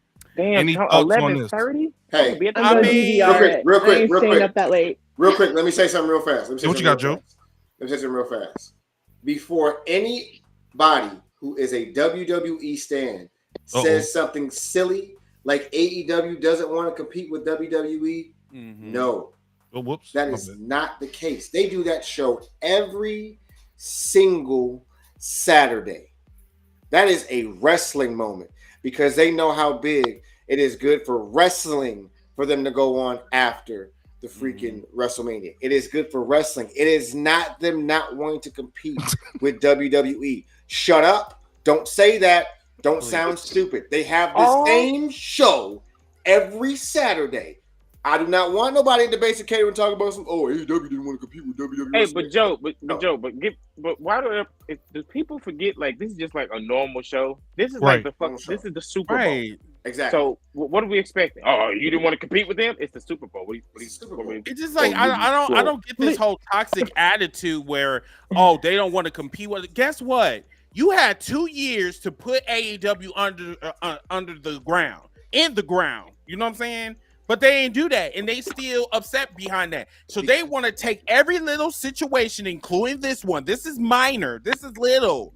We know that this show is like on for 2 hours on Saturday. This is the fucking Super Bowl. I totally understand that they want to go like, you know what I'm saying, an early time. That's cool. But isn't the true reason is because of Final Four? No, not even that. Collision goes That's up a good point, against too. all the top sports hitters. They have to go against the playoffs, the MLB playoffs, NHL playoffs, the NBA playoffs, college football playoffs. I don't care. Like, I can say this honestly. I think the NCAA college football playoff can give WWE a run for their money if they was on the same level. We've seen it numerous times. Let's just be real about the whole situation, though. AEW isn't moving anything. The network is moving it, like it always does. Like for the reason Stormy said, anything sports related takes premise over whatever Collision is doing. Collision this has nothing to do with WWE. This has everything to do with the network. The network. Right, but I don't understand like why people always want to change the narrative, like distort the narrative so they can try to feel better. Like, yeah, we're beating AEW, we're beating them. Like, it just don't make any sense to me. It's tribalism. It's tribalism. And at this point, with the whole tribalism aspect, what people need to understand is AEW and WWE need each other. Facts. Like it's a valid thing they need, because what they do is it's more so just like watching someone from afar and visualizing how they do things versus what they do. And it's a different lens on different scopes for everybody. They need each other. You want AEW to survive WWE. AEW, you want WWE to keep pushing you to be better. That's what you want. That's why WWE became better in the first place, because of AEW. The AEW different camera shots, different all type of stuff to the production, you know, because of AEW, and I don't know why people don't understand that. For all my gamers out there, imagine if it was just Xbox, no PlayStation, no PC games. I guess you didn't see the news. You can take TKO for the camera shots. I guess you didn't see the news. That's that might be our heel gaming topic, Stormy. Xbox is probably done with. Probably won't be no more Xbox consoles being made. Because they open up the floodgates with their games and they're moving on to PlayStation Network. So, I mean, I could have told y'all that a long time ago. Like, Xbox has always been trash. I don't know. Pause. Very expensive too. Right, you know exactly. Got to know to be expensive. You want to be, and you think PlayStation? You want to be an expensive hoe on top of that. Listen, if we're gonna have a gaming discussion, let's just have this gaming discussion right now and get this in the butt. Should have been the gaming industry, right? The gaming industry right now is not as good as it was 3 or 5 years ago for consoles. It's moving to the PC area. PlayStation is going to be obsolete as well, and at some point, it's going to happen. But let me just say this though, as a PlayStation guy, how dare PlayStation give us the PlayStation Portal, and then on top of that, you can only use the PlayStation headphones. That's another extra $200. You want to talk about hustlers? PlayStation is hustlers, swindlers. Got him. You swindlers. What did that shit, didn't you? What did Orlando Brown? Shit, didn't you? I did. No. What did Orlando Brown say? You making me pay for stuff that God owns. You swindlers. You got me paying for grapes. That's an Orlando Brown type of vibe. Hey, it was I gotta send it to you, Chris. It was hilarious. But but no, the next he topic, was like, go ahead. I was gonna say we can say that for another night. We'll say the gaming debate. We're gonna have a gaming debate. I didn't know all y'all were gamers. You gonna say something like PlayStation cheap? I still got the OG Nintendo. Know that. I'm struggling on God of War right now. Getting my ass kicked. It's terrible. Oh, that's because you just don't have any talent. That's it. I can't finish that shit. I will see you Tuesday, and we'll have that discussion.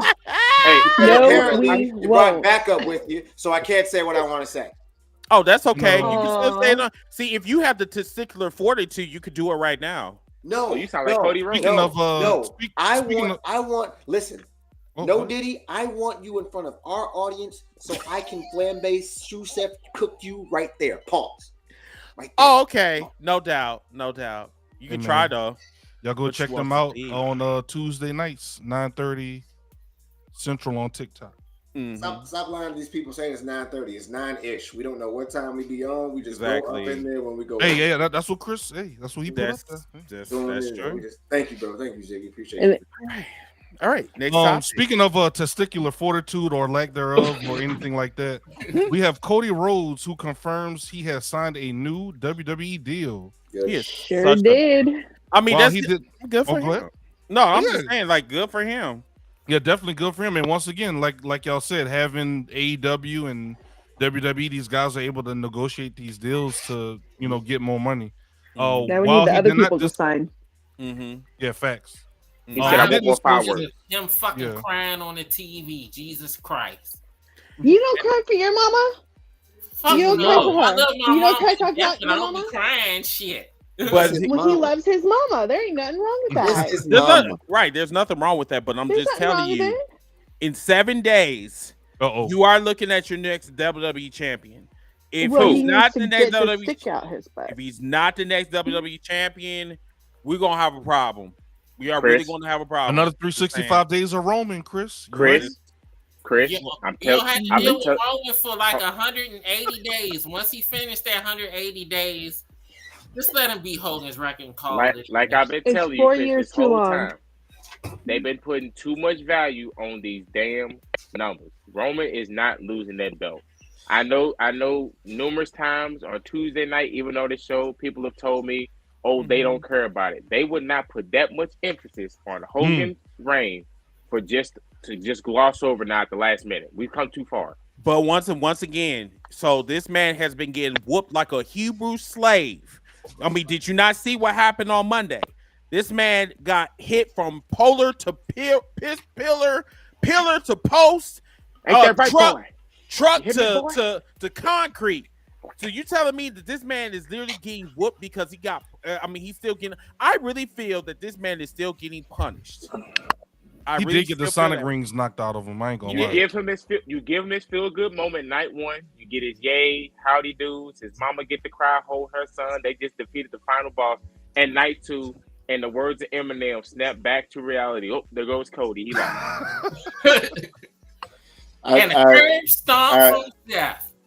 I want to make a bet, but I don't know how it's gonna work. No, I want to make a bet. Let's make a bet. Oh, bet. Okay, can we bet a bottle or something? Is that okay? Does everybody drink bet a bottle? Okay, we can bet. No, I want to do something that's going to humiliate you. No, I'm just playing. Oh, no, okay. Well, then I don't want to bet with you. I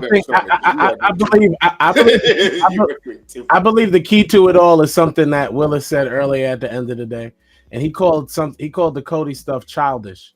And that's exactly why Cody will win, because y'all are not talking about the children. We podcast a lot, and we get caught up in our feelings and how we feel as grown black men. There are most of the wrestling fans are little Lily Caucasian children. White kids. Because I was about to say my kids are pissed bluey out there. You are not gonna make these kids that live in Middle America cry 2 years in a row.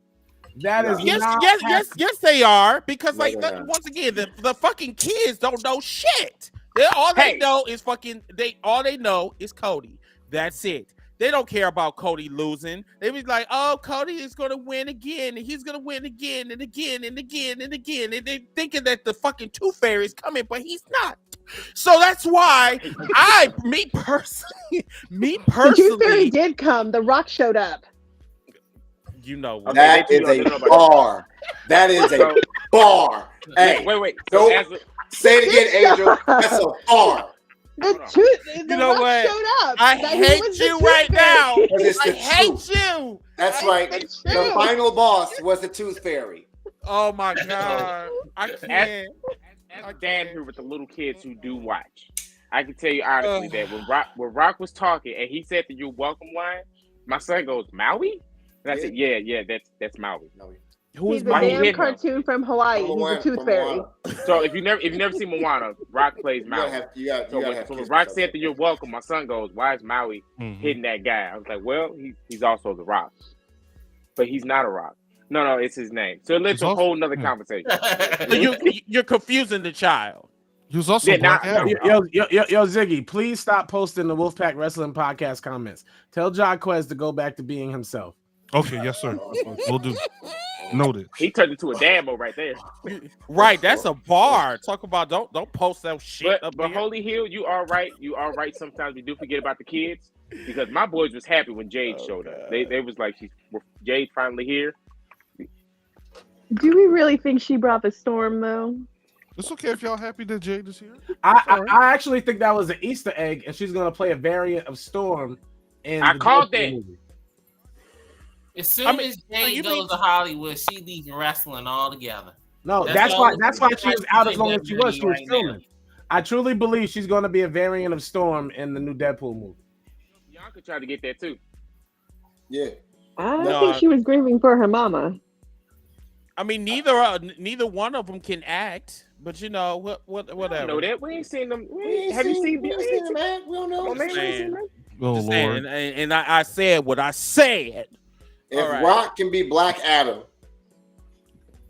Black Adam wasn't that bad. I said what I said. Okay, so once again, see, this. Oh my God, that's why I hate about light-skinned people. So you gonna sit up here and then gonna say, "Oh, well, what about Black Adam? Yeah, he destroyed the DC move, but you know, whatever. We're gonna move on." But he can be Black Adam, but Jade Cargill can't be Storm. Oh, that's messed up. What's wrong?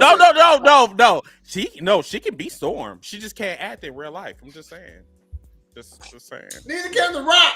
He was a tooth fairy and a quarterback that couldn't play football. He is 275 pounds playing quarterback. Anybody that knows football knows. We're not gonna. He was 270 pounds and he put a tutu on. Exactly. This man can't act. Rosalind Sanchez had this man playing ballerina moves for his daughter that he neglected on a regular basis. Okay, all right. If The Rock can be a quarterback for a team to throw the ball to Morris Chestnut, of all people. I don't even know how that's reality. I don't even know who cast this fucking movie. Okay. Who is posted under the Wolfpack Wrestling Podcast? I don't know, but that was a stupid comment. Right. At least The Rock is walking tall, dumbass. See what I'm saying? See what I'm saying? He's making the whole podcast look stupid. Let me explain to you. Let me explain to you. There were multiple hosts on the Wolfpack Wrestling Podcast. Jaquez is one of them. Don't do this. Shut up. Anyway, Ziggy, what's the next topic, bro? All right, the next Dave Meltzer, grain of salt report. Mm-hmm. Grain of salt alert. Dave Meltzer is reporting that even though Theory and Waller won the SmackDown tag team tournament match or whatever to make it to WrestleMania, it doesn't necessarily mean that they'll be in the ladder match next weekend. According to Meltzer, there is a meeting about the decision regarding them. Have they announced all the teams yet? They did. No. There's one. Yeah, there's one slot that's open. I believe. It's Judgment Day. The Pride. No, the Pride not in. No, they're not in. Oh, they lost. They lost. Mm-hmm. AOP and Pride lost. So they supposed to have a Philly street fight with the Final Testament, which is going to be on a pre-show. All right. Wait, who the Final Testament? The teams are Pete Dunne and Tyler Bate. You have Tommaso Ciampa and Gargano, FI, whatever. The New Day, Grayson Waller, and Oh Boy, and RT and The Miz. So you already know. I thought Grayson Waller didn't went in. I mean, they are in, but they're debating. Someone in the back allegedly might take them out of the match. Okay. Debates and catering.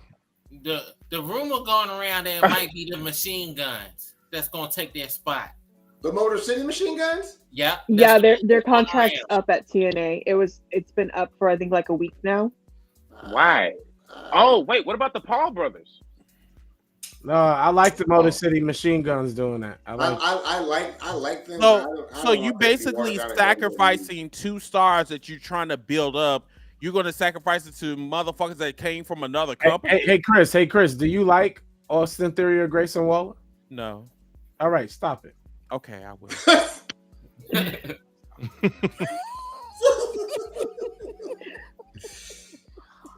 I think Dave Meltzer is dumb and he needs to stop playing around with his little keyboard and his little paper hoarder stack and get a life 'cause He need to do something with his face. I'm so tired looking at him. Hold on. Now, Ginger makes the point. The Creed brothers are the team that should be mad. They should be mad because they should be. Creed Wait brothers. a minute. I agree with that. What happened? They lost. No. I'm just saying, like, like, remember stuff they did in NXT? They came up, and then it's like, did somebody get hurt? What happened? No, they're still killing. Their tag matches are the best thing about Raw. Whenever but remember, they was on gone Raw. for a minute. Like, it was a few weeks. They was like, where the hell are the Creeds at? The Diamond Mine broke up. Diamond Mine broke up. That's why. Oh, got you. Remember they had that? Yeah, they were the Diamond Mine. Them and Ivy. Remember they came to the main roster, right? They had a tag match for the titles. They lost, and then they just left forever. For a while. No, they didn't leave forever. That's what I'm saying. No, I think they were on main event. Yeah, you just missed and you missed a few DIY matches. Oh, baby. Oh, Lord Jesus. Go ahead, Holy. I'm listening to you. Yeah, I'm sorry. I'm sorry, you're Holy One. I'm sorry. No, you're good. The Creed brothers are being very underrated right now, and if any team is missing from this match, is them. But if we're being honest, R-Truth and The Miz are going to win anyway. So yeah, it doesn't really matter. Yeah, it's basically sympathetic. That's it. This is I'm telling you, R-Truth gonna grab the SmackDown titles and go, "Hey, we won," and Miz gonna go, "No, you're supposed to grab both belts, and somebody's gonna get the Raw belt, and that's how we get the split." And this is where, Jesus, I am so glad I am not on TikTok. See, I don't understand why they make the black man look like he's retarded or some shit. Yeah, Angel. See, I can't say that word on Go ahead. TikTok. You know what I'm saying? You've been wanting to say this speech. Go for it. Oh my God! Why do we do this every time this man's name comes up? I am so sorry. Your light one. I'm sorry. I forgot you actually like R-Truth. So you already. I didn't even say. No. Because as soon as I said something about R-Truth, your ass want to get moist. Because you get tight about this all the time. R-Truth is a legend, though.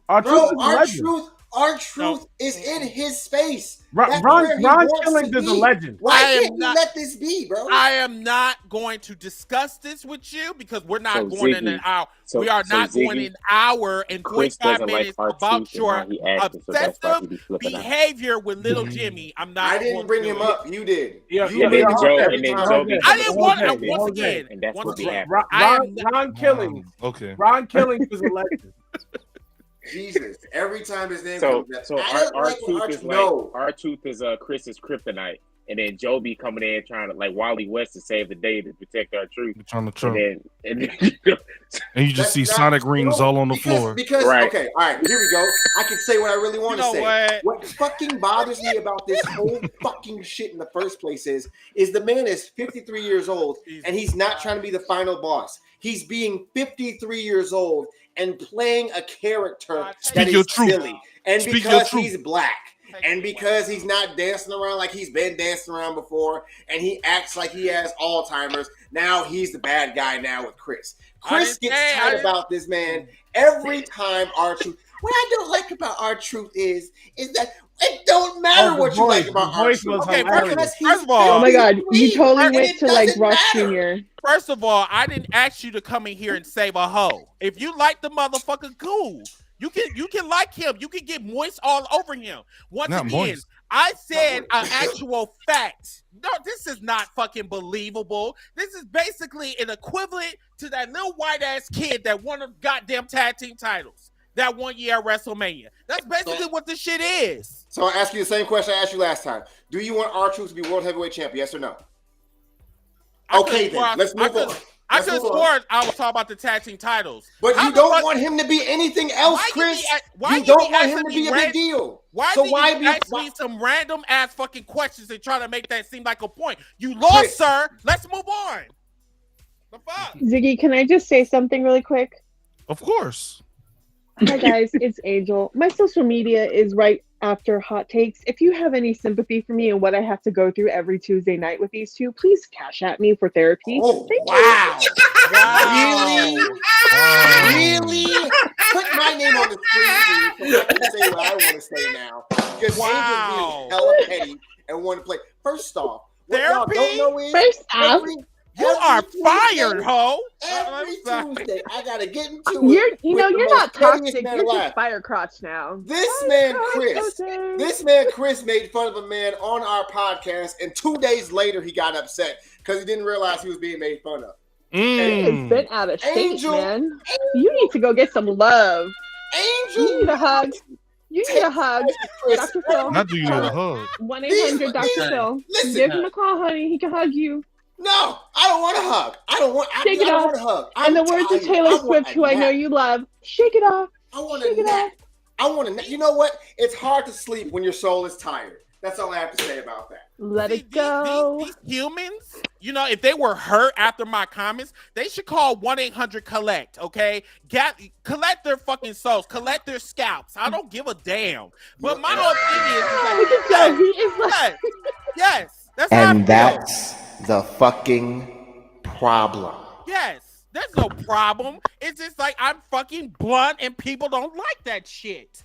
I'm sorry. I'm not changing my DNA because some other motherfucker's upset because he's got put in his place. I can care less. It's not my problem that you're slow. I told you, I'm the road runner. They are the coyote. Catch up with me. That's all. That's basically it. Be nice, Chris. How about you be nice? I can't be nice. That's not my DNA. All right. And the last piece of news I have is just a mere question to ask everyone on the panel today. Yeet or no yeet? Yeet. Neither. Yeet. Yeet. Yeet. Okay. So everybody's feeling Jay's gonna win this match versus Jimmy Uso? I got Jimmy. Don't give a shit who I got wins. Jimmy. Jimmy needs this win more than anything. And I got Jimmy because Jay is going to stall. We're going to have a redo of Shawn Michaels and Ric Flair, and Jay is going to realize, oh my God, he's right. Everything I have accomplished was with my brother. I just refuse to say. I refuse to say. Excuse me, Stormy, but I refuse. Wait. I refuse to say I got Jimmy on live. I just don't say it. No Diddy. Yeah. Wait. You say you got him live? No, like, everybody's like, yeah, I'm with. Nah, I just don't. It's a pause. It's an Ayo moment. A pause for you, right? I'm from New York. I'm from New York, so you can't say that. You can't say that. Yeah, somebody come on here and I'm like, yo, I'm riding with. Nah, that's crazy. Yeah, you can't say that. What's wrong with riding? You ride an Uber, don't you? No. Wait a minute. Never. Wait a minute. You know what? Wait a minute. You ride a train, don't you? This is what I'm saying. This is my exact point. This is my exact point. What he be doing? See what I'm saying? That's crazy, bro. You deal with that every Tuesday. Tuesday, bro. No, every Tuesday. Oh, but I understand more. I understand what Jacquez be going through because you ain't shit. Wow. You know what I'm saying? I understand the pain that he goes through, and I want to come in and I want to save him, but he can pick up the light work. So that's why I'm not worried about you. But for you to sit up here and say that I'm the fucking problem on Tuesdays, yes, I am, and I love it. I'm glad we're in agreement. Because every time I have to calm your ass down and be your conscience before you kill another fucking Wrestle Talk creator that wants to be a part of our show. People have blacked out pages now because they don't even want to come on the show anymore because they realize their opinion. Even though they were bad opinions, I'm not going to lie, they were bad opinions. Maybe they should pay their bill.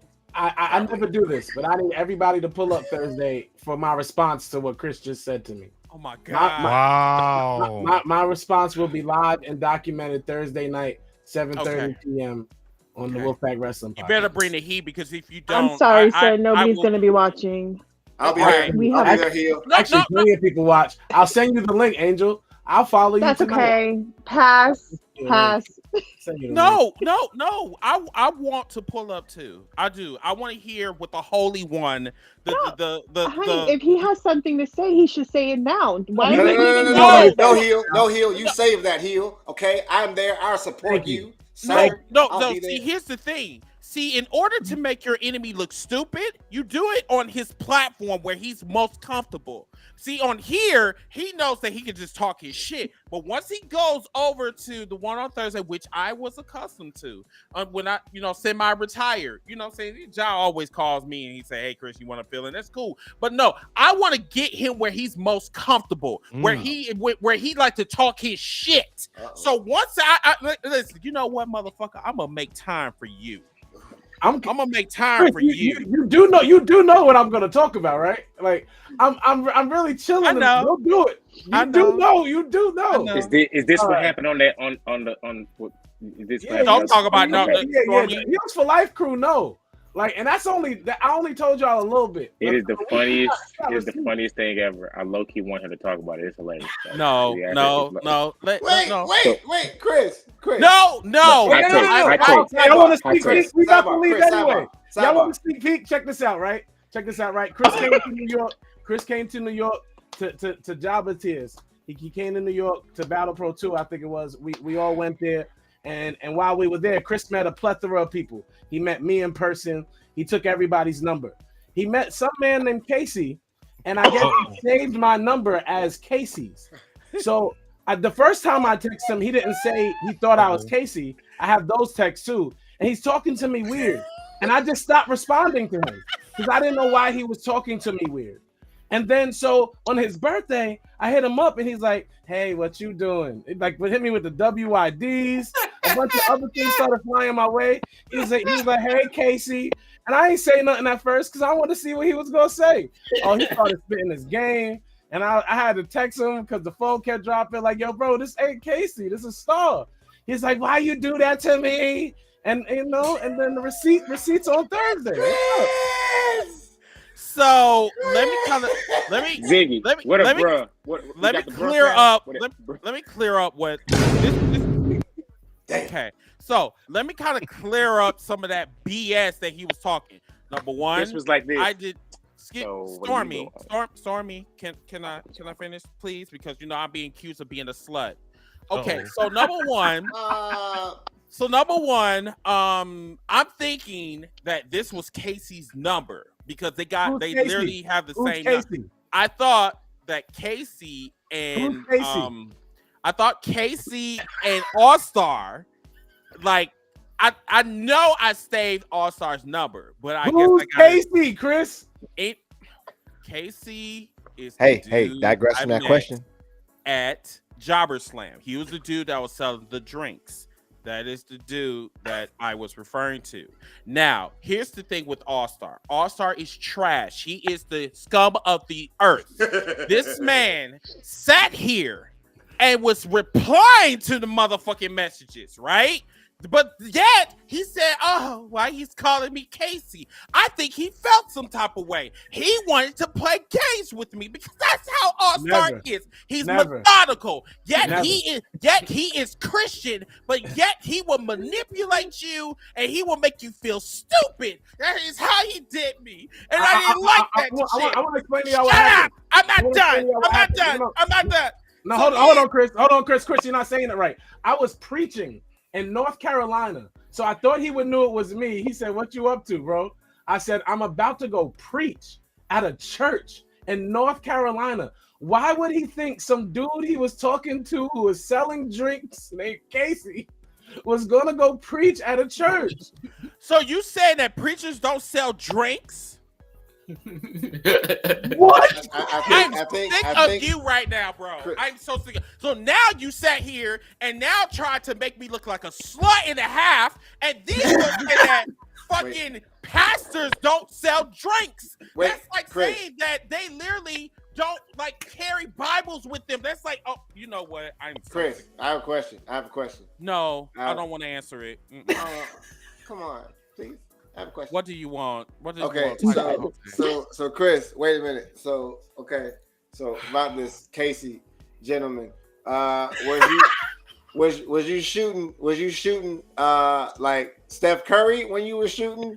Like, were you just like, see if that's gonna go in, or was it just like, like a shot in the dark? Were you just like, which shot was it? Like, was it this or was it this? Like, which one was it?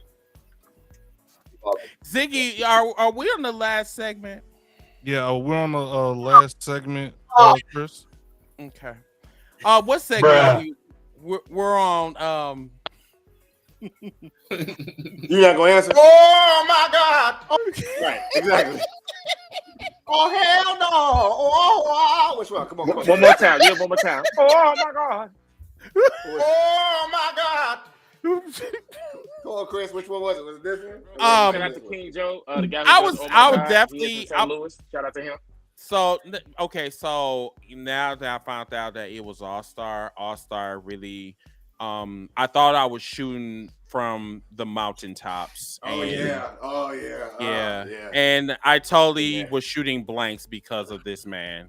He said that the light shined and it was All Star that was coming through and said that no, motherfucker, it's not me. It's I'm not Casey. Wow. I'm not the one that you're looking for, but I will find Casey for you in Brooklyn. I said, And I we don't gonna need your find Casey for him. Pull up Thursday night. We gonna find Casey. I'm not fucking. Why y'all with doing him my right dog now. like that, bro? Because he's mean. He's trash. You know, that's why I'm like, I'm mad at him for doing that shit to me. Now, But I laughed so hard when he first told this. I was so weak because it sounds like it's just what happened? And he just, hey, happy birthday. No, happy you. How are you? Yeah. Chris. Bro, you know who this is? No, do you know who this is? I'm about to go preach. Oh, you preaching something, all right? Wow. Oh my god! Send his messages back to whatever he's saying. I'm so he was over there kicking his feet up, just. He was on the All-Star is petty. No, because All-Star is petty. Y'all All-Star like to get All-Star is fucking petty, and that's why he's like, let me just see what he say. And that's why he kept it going, because I've done that before. He kept it going. I've done that before. I've had somebody text me like, I'm not. Yeah, so what are you doing? Yeah, they just kept it going. And I'm so mad at him for doing that shit to me, because I'm hey, just you see like, how he's sitting? That's how he was sitting, waiting on your responses, just like that. right, that part. You know, and it wasn't like that. I was just finding some dick. This man was straight. You know but on the flip side though, he tried to sort of like, because when he kept going like, hey, bro, do you know who this is? Like, are you sure? And you just shit. Do you know who this is? I totally ignored him because now when he was transitioning from rain to snow, I was like, wait, you who? Like, nope, this is All Star. I'm like, why you sound fell like for the All-Star, bartender? You saw that bartender. Yeah, you know what? We're not doing this. Okay, so all right, we're at the final thoughts. Right now it's 10:04. Okay, yep, final thoughts. No. We can okay. Or did you want to? It's up to you. Okay, we can do this. We can go over 20 minutes. I don't mind because it's like 10:04. So we can either discuss WrestleMania as a whole. We don't have to go through the list because what we can do is we can do that on Tuesdays. Yeah, we can do that on Tuesdays. So that's our agenda. We'll just talk about the card on Tuesday and Wrestling Debates and Category. Okay. But we can just talk about the road to WrestleMania. You know, saying like y'all thoughts about that. We can just make that final thoughts. All right, and that'll be the final thoughts and final segment. Mm-hmm. All right. I'm down for that. We can do that. And since I am like, I feel like, you know, people like squish me with Twitter sauce. So I don't want to go. I'll go last. With Twitter sauce? Yeah, Twitter sauce. no Diddy. I'll go first. I know your ass will go first, but he turned British. Did you hear? He turned British. I'll go first. I shall go first. Well, here's how I'm looking at the card. Cheerio. Okay, go ahead. We know Bailey's going to win. We know probably. I think Rhea's still going to end up winning that. Becky ain't going to win that match. Gunther's going to win. I think either Uso going to win the match. I don't care who wins. Both of them going to go back with the bloodline at the end of the match, and they're going to beat the hell out of Cody with Seth. AJ Styles and LA Knight is going to be the sleeper match of the night. KO and them.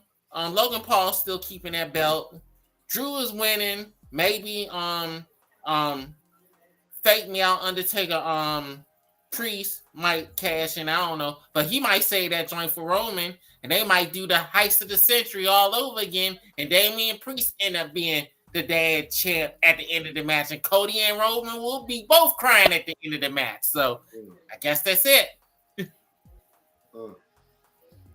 like that. Okay, so let me ask you guys this. I'm still not going to go, but so apparently there's word backstage that WWE has a massive AEW star that's teasing for a WWE WrestleMania debut. Rumors are swirling as a major AEW talent hints of joining WWE for a groundbreaking appearance at the biggest event ever. Okay. Do you believe someone from AEW is going to show up in WWE? Nope. I believe it's Dustin. I don't believe it's going to be MJF, which is everyone's hot take, and they keep riding this coat for like fucking ever. I don't think it's going to be MJF, to be honest. I think it'll be Dustin. I think it will turn into like a family feud with Dustin sitting next to his mom. I think that's going to be about it. That's not a debut though. I mean, that's not okay. Yeah, that's MJF is supposedly still hurt, so I don't see anyone other than Dustin coming over from AEW. Like, it really there's no one who it is. It really doesn't matter who it is because Tama Tonga is pulling up, and if that's not what we're talking about, then we ain't talking about nothing. Him, I cannot wait for Tama Tonga. Him, and then I'm hoping I am like 75% confident that Jacob and Zilla will be showing up too. I'm gonna say. I got a feeling they're gonna come in. Tama Tonga is pulling up during the AJ Styles and LA Knight match, and he will help LA Knight lose because that's what LA Knight needs to do. He is the most overrated wrestler in wrestling. You said who? LA Knight. I agree. Totally agree. Yeah. Let me tell you something, Slick. Yeah. I totally agree. I really think that LA Knight is like I've been telling people this, that he is nothing more than the flavor of the month. There's nothing really special about him because, like I said, now I see what people were talking about with the Rock mannerisms, and Stone Cold mannerisms, and that's not really doing him any justice. So I'm gonna back out. Let me ask you this. Oh, go ahead. I was going to ask this. Do you think there is anything he can do on his current gimmick to change it to where he can actually get over? Because he's still popular with the fans. I'm not taking that away from him. He is. But I see exactly now, like, again, like you just said, like what people were saying, what Kevin Nash was saying, what Dave and all them were saying, that he is kind of like, I hate this going to sound so bad, but the white version of The Rock. Do you think there's anything he can do to fix that? To like fix the entire gimmick? No. Because everybody's so used to him. I'm just tired of him coming out there looking like he is like a she-villain. You know, with them long ass sleeves, like them pointy ass sleeves, like he looked like Ivan Ooze from Power Rangers. Like I'm just like so over that shit. I'm just saying. Joe is dying over there. Joe's like dying. He wants to say the thing so bad. I'm shutting up, bro. I'm not gonna argue with you, man, bro. I'm not gonna do it. I'm not, bro. Just say. But now I was gonna say, The Rock cost him his job the first go around because he allegedly he said he was in the hallway having to talk to somebody, and Vince came out was like, "Oh, Dwayne here?" No, that was him talking. Oh, get him out the building. And he was like, "Yeah, you got to go." Yeah, Vince came out. Oh God, Dwayne's here. Hey, that was him. And he said, everybody said that he sounded just like The Rock, and you're seeing it now. That's how everybody keeps saying he looks like he's just cosplaying as a country redneck version of Rock.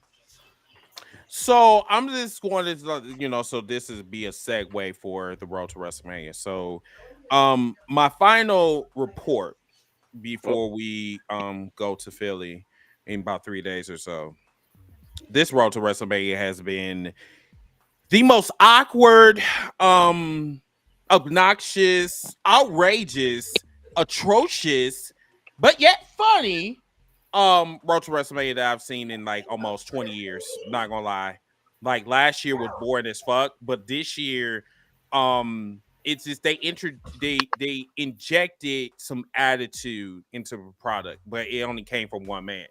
it would have been nice if I would have seen it across the board, but unfortunately, it was just The Rock because he's the final boss. I'm like, I don't understand that final boss shit because how in the fuck you gonna be a final boss and you taking orders from Roman Reigns? I don't get it. I just don't get it.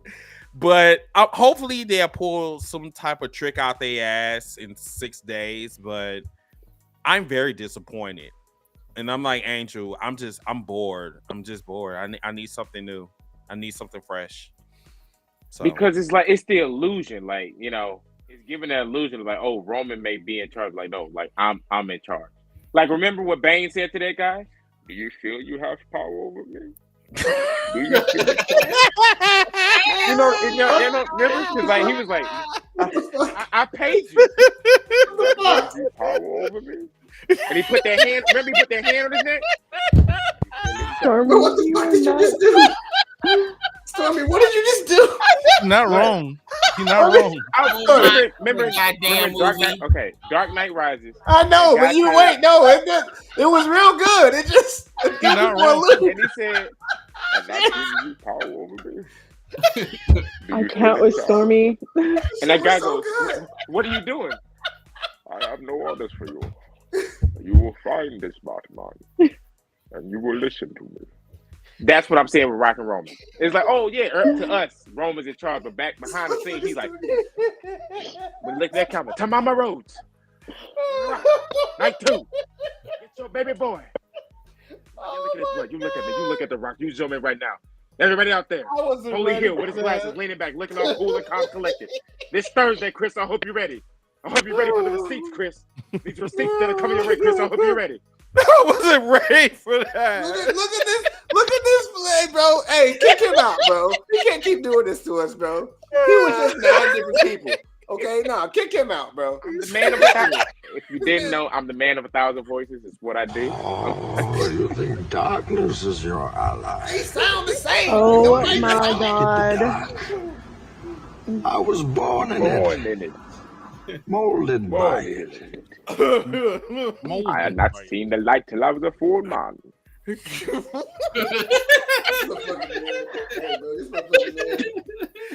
that's what I'm saying. You are so extra, Stormy. You're so extra.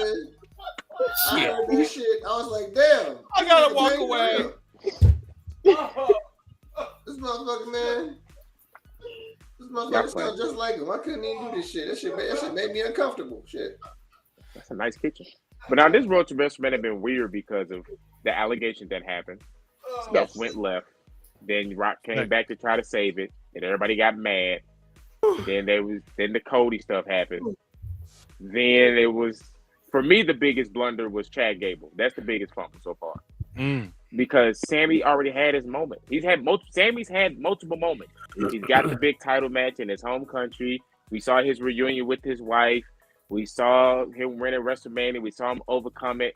Now I feel like they're just trying to redo a Rocky movie with Sami Zayn because they're in Philly. This is literally just a Rocky movie with Sami Zayn. I totally feel you. I just really feel that they should have went after, making a second coming of Kurt Angle instead of like going with an Uber driver.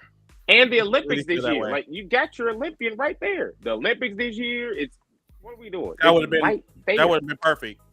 Wait, so are we talking about the road to WrestleMania now or in our final thoughts? No. We're talking about we're talking about now. Oh, so I gotta say this real quick. Charlotte, this is for Ginger. Charlotte's definitely coming back and costing Becky that match, and Rhea's winning.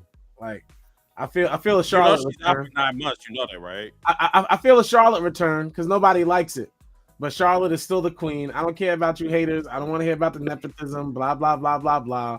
Charlotte is still Charlotte. She's showing up. I don't know why you like overrated bitches. I don't get it. Who? Charlotte overrated? Hey, thank you, Stormy. Thank you. Who? Get it. Hey, man. Hey, listen. Charlotte Flair is overrated. That's what we're saying. Charlotte. That's exactly why I say. Come on now, you don't got earwax in your ear. Wait, hold on. Wait. Charlotte Flair is a top 20 wrestler in the last 10 years. Not because of her daddy. No. Whoa. Charlotte Flair is a top 20 wrestler Say this in in the last 10 to 15 years. Stop this, bro. Stop this, bro. But in the hold on. Listen. You don't feel like her dad didn't have anything to do with her getting championship match after championship match? Okay, wait a minute. Okay, championship match. Okay, hold on, wait. Okay, hold on, wait. Whoa. Hold on, wait. But did she wrestle well in all those matches? Yes or no? Wait, did she deserve them compared to other people? Yes or no? She put Sasha Banks over. She put Bayley hold on, over. Joe. She Hold put on, Becky over. Joe, I got you. Go ahead, Stormy. How does WWE view Bret Hart? You tell me. Serious question. Yeah, and this is a serious answer. What do you think? He's a nepotism baby. So would Bret Hart have pull? So do you think Bret can have pull if he wanted a certain family member to get some wins to happen, right? Wait, you said that this is I'm confused. Okay, so do you believe Bret Hart could have pull in a creative room and say, if this person doesn't win, y'all, you don't think because if he had pulled, the screw job would have never happened, and Natalya would be holding a belt right now. Never happened. Davey Boy Smith would be in that ring with WWE right now. Davey Boy is not even in here, so absolutely. If Charlotte wasn't a talented wrestler, then we can have this conversation. But Charlotte is a talented wrestler, and she's good enough on the mic to get across the gimmick of course I'm my daddy's daughter, but I'm also myself, and I'm that good because I'm that good. And to piggyback off him, if I'm not mistaken, I remember it was like a whole NXT special of Hearts versus Flairs. Bret walked out with Natalya, Rick walked out with Charlotte. It was a whole big family thing they did.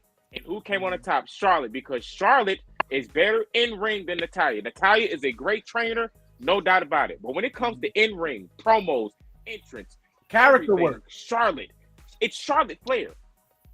No, I totally disagree.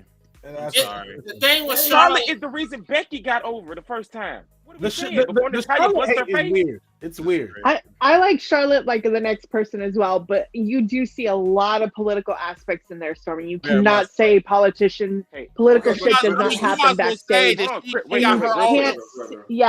say that she has her own little female clique. I mean, it's a reason why Ronda Rousey, and a lot of people don't like Ronda Rousey. But I get what Ronda Rousey was saying. Like, Charlotte was using her hermaphrodite, moves. She was using her big dick to get over. I mean, like, No. Charlotte talked to them to get longer time. Excuse me. Just lied, sir. Excuse me. No, I did not. Because number one, I've never seen anyone accelerate fast like Charlotte Flair in title reigns and lose them within 15 minutes. Charlotte Flair used her pull. Charlotte Flair used her pull. Listen, Charlotte Flair used her pull to give her and Rhea a half-hour match. But I thought she didn't have any pull. She does. No, of course she does. Positive. So now we knocking her for fighting for the women. What are we doing? All top superstars have pull, as they should. All top superstars. Give them a short match, and Charlotte said, "Y'all got me messed up. For this to work, we need 30 minutes." That's what Charlotte did. And I quote Toxic Jose: top 20 in the past 10 to 15 years. Bro, it doesn't. Good. Hold on, wait a minute, real quick. Charlotte was so good in a match with Sasha Banks, it made everybody forget about Sasha Banks' wig falling off when we saw her real forehead. Here's the thing with Charlotte. I think it's a lot of backlash behind her because she done won the belt so many times. I think if she didn't win the belt as many times as she has, a lot of fans wouldn't have a problem with her like they do with her as of right now. That's factual. So we knocking her because the other women couldn't keep up. We gotta stop. We gotta stop this whole thing with this whole narrative of Charlotte Flair and her politics. At the end of the day, she got to be able to wrestle. And with all four horsewomen, she is the best in-ring talent of the four horsewomen. I disagree.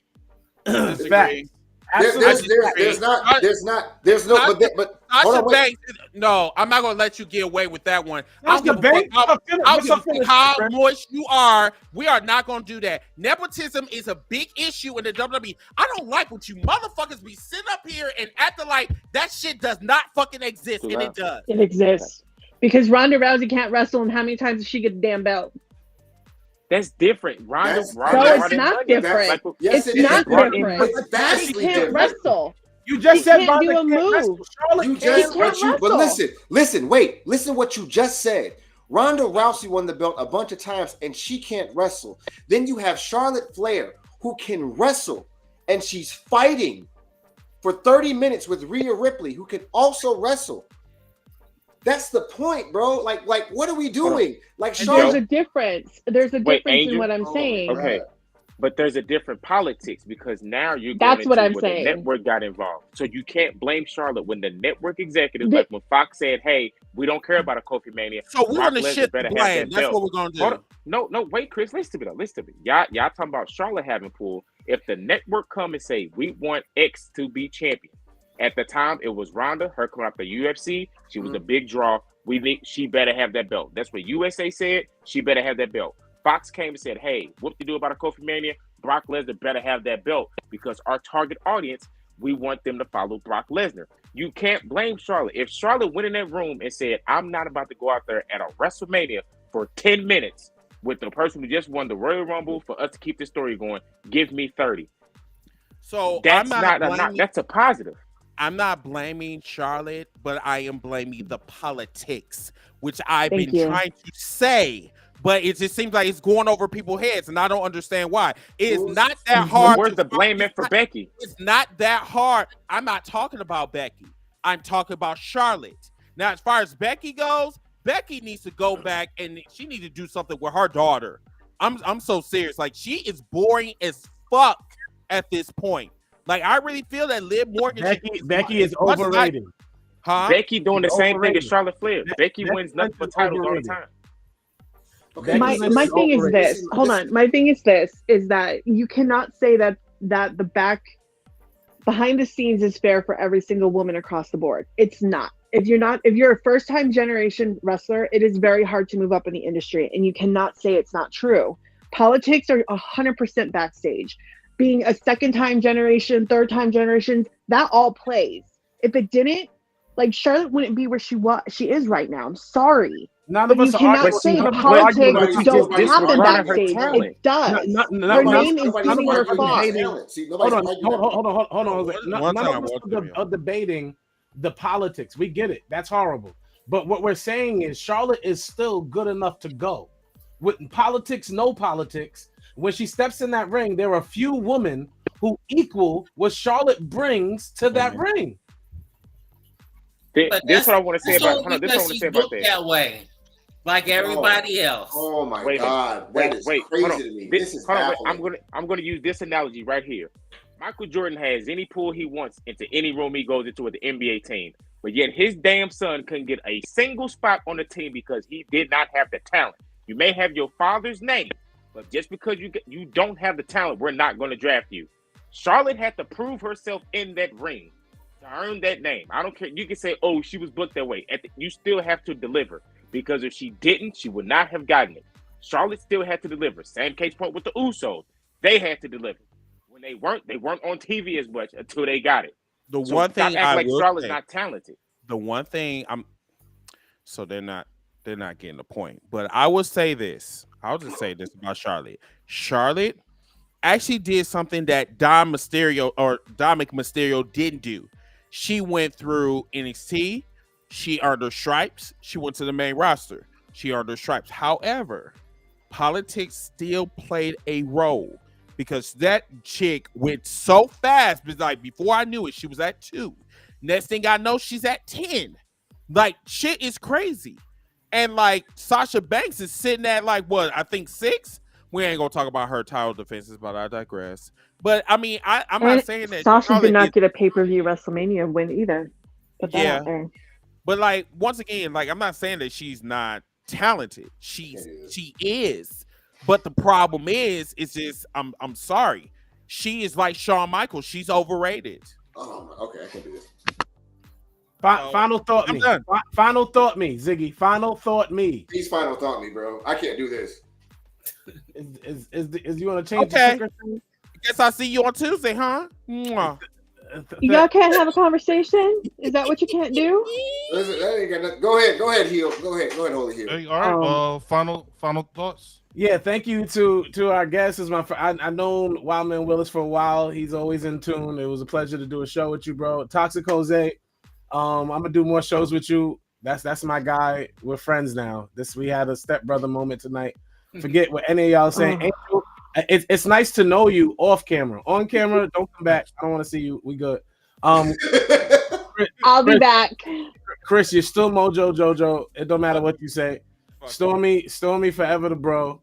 And he know how we give it up. Happy birthday, my fellow Aries and Chris and Stormy. Still, it's still going on. We're still celebrating on month. Ziggy, that's my brother for life. I got nothing but respect and love for everybody on here tonight, regardless of the crazy asinine things that was said concerning Charlotte Flair. More so than anything said on the show tonight. I think the most ridiculous things I've heard is that Sasha Banks is better than Charlotte. When Sasha I Banks didn't say that. It's no, you didn't say that, but Chris alluded to that. I sure did. I said it, and I'm glad I did. Excuse me. It's my final. If you're gonna quote me, say the whole thing. Thank you. It's his final thought, Chris. You're doing the same thing you do on Tuesday. Stop. It's his final thought. I need you to stop saving people. He already saved too many people on Easter Sunday. Thank you. It's my final thought. So with that said, Sasha. While Becky is overrated, Sasha is also overrated. Bayley is the second best in the Four Horsemen. Shout out to Charlotte Flair. Pull up Thursday, Wolfpack. If you want to know more about the me and Chris fiasco, and if I found Casey, it's Heels for Life. God, can he remove his lips from her ass already? She's married. Oh, is it my turn? Yes. Yes, Angel. Ziggy, yes. it was such a great meeting you, Ziggy. I like you. Stormy, pleasure always. Toxic Jose, go get, you're like a rash. Go away.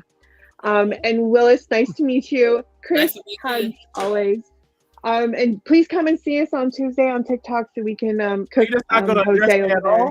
How the Holy Heel got I'm sorry. Is it your turn? Is it your turn? No. I'm gonna come back. I'll see you on Thursday. Send me a link to your show. I'll be there. Don't worry. But as always, Bayley, I stand with Bayley. Bayley deserves to have her moment. Give her flowers. I'm sort of kind of looking forward to WrestleMania. I don't know. Hopefully it turns around on Monday, but it's going to be the Roman and Rock show again. But anyways, come see us on Tuesday. Love you guys.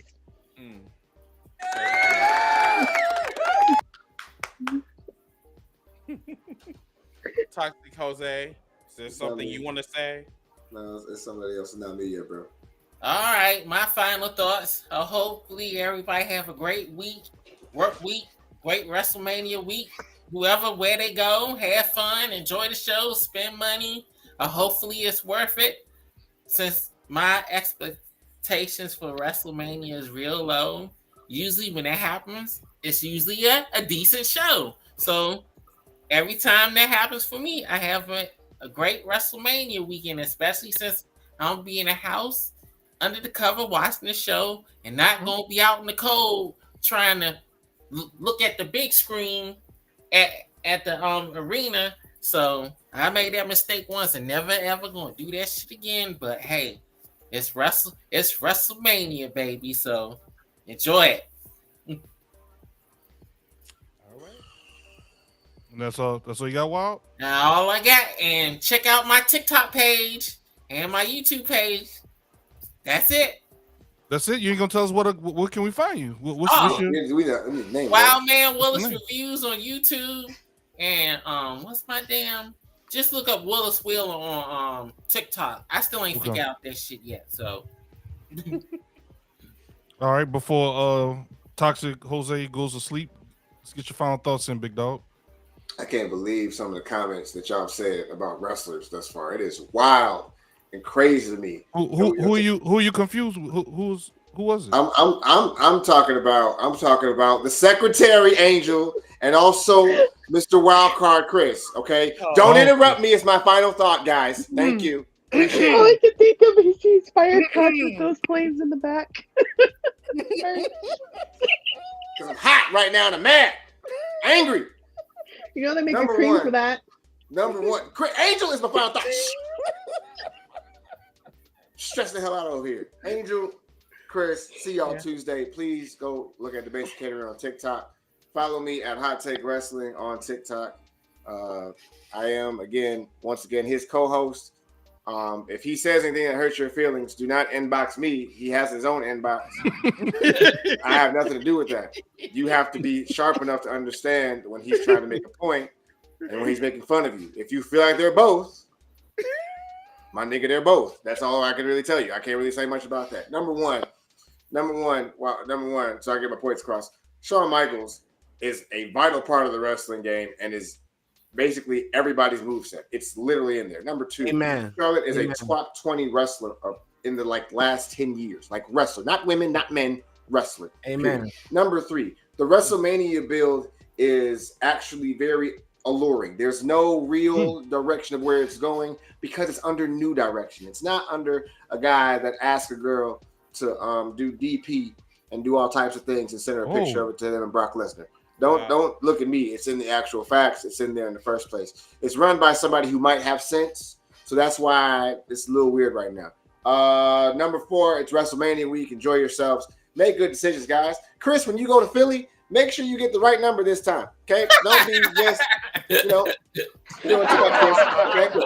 As your brother who has to protect you, Chris, I don't want that for you. Angel, you and your boyfriend of 5 years, y'all are both toxic. I said what I said. I said it out loud to your face. You're both toxic, and I'm out. No, just me. I'm just toxic. Is this on? I think this is. Is it your turn, Ziggy, or mine? Stormy. Okay. Stormy, please put the code on. No, I'm gonna save it. I just want to say first off, happy Easter to everybody. Hope you guys had fun Easter egg hunting. I can't believe some of the stuff that was said tonight. I guess for me, my final thought will be I've always thought about on Easter. The guards' faces like when they went in there, they was like, "Hey, where he at? Ain't he supposed to be? Where he at? Somebody getting fired." I feel like you getting fired, David. No, it's gonna be you, Joe. You getting fired. Also, in regards to Chris, save your contacts. Put the right names for context, so you won't be up here booed up with your feet up, twirling your hair, texting the wrong person. Save your contacts. And I will see y'all Tuesday. How dare y'all sit up here and say that Charlotte Flair is overrated? The wrestlers we've seen, and you gonna say a Shania Twain shirt? Hell yeah, she go. Don't do that. Shania Twain's amazing. Don't do that, okay? Come on, she's a legend, like Charlotte Flair. You hater. So, Stormy, whose bed have your boots been under lately? I'm gonna just say, y'all know how I like my tacos, and I'm gonna end it with that. I'm Stormy, aka the Endless Storm, man of 1,000 voices. Good day and good night.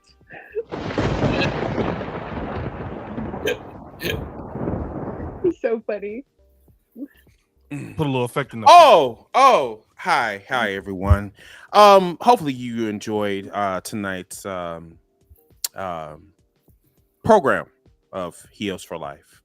So I'm just going to put this as a disclaimer. I'm not going to even put this as a warning. I don't make warnings. I just do.